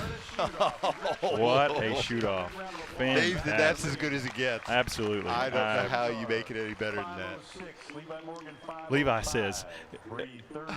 if you make it a little bit better if Jacob misses. Yeah, right. But if you're a spectator. But if you're that's Jacob, you say that's how it's done. That is as good as That it is gets. awesome. Oh, here we go. And I mean, so Nathan. Yeah. 14, 14, 12. Yeah. Unknown distance Ring. for our last 3 arrows. 3 rings. 14. 3 rings. Here's Levi. 14. Great shot. Perfect execution for him. And Jacob needs the 12, and he hits it. And you said that was a long hold. All right. Jacob has shot 900s at Vegas. The guy is stone cold. He is. And that just proved it again. He's been working. He has been working on this game. He said he wants to win more of these ASAs. He won his first one last year. I believe it was here at Metropolis. It was. Looks like he's on his way to winning more. So he accomplishing that goal. Here he comes over to the headset. He's going to put on the headsets there, and Jacob Slusar's the only arrow I want to know about is that last one. Oh, Tell me about that. That sucked. Man, that was. I couldn't have wrote that out any better. 8 points. I said earlier I wasn't comfortable, but I didn't think it would come down to I needed 12 this last target to win the whole thing. That was insane. That was awesome. Well, you can never get comfortable when these shooters are behind you, especially Levi, and knowing that was coming, because PJ and I were just talking about that. You know he's getting ready to shoot the 14 on the last one. So you're prepping your mind right there for that last arrow. Was you about to throw up? Because I was. No, I said it right before he shot him. Like, I know I have to 12 this. He's going to hit it. He hit, like, all of them beforehand. Right. I knew he was going to hit that one. No, I mean, I was absolutely nervous, but it was already basically predetermined what I had to do. Jacob, you shot an excellent weekend, all weekend. You shot everything great. So tell me how it feels, though. You are the Mathews Pro-Am champ. I'm glad it's over. It feels great. The shoot-off went as good as I could have asked it to. Shot 12s when I thought I needed to and really pulled the last one out. Just everything worked out. I'm super pumped. Incredible shooting. Awesome weekend. Congratulations on the win. Thank you man. bet. Congratulations, Jacob Slusar's 2024 Mathews Pro-Am champ. All right, folks, that is going to do it for us here at the Mathews Pro-Am. For Brandon Reyes, Nathan Brooks, I'm PJ Riley. Come back in a month. We are going to be in Coleman, Alabama for the ASA Classic, the biggest tournament of the year. Thanks for being with us this weekend.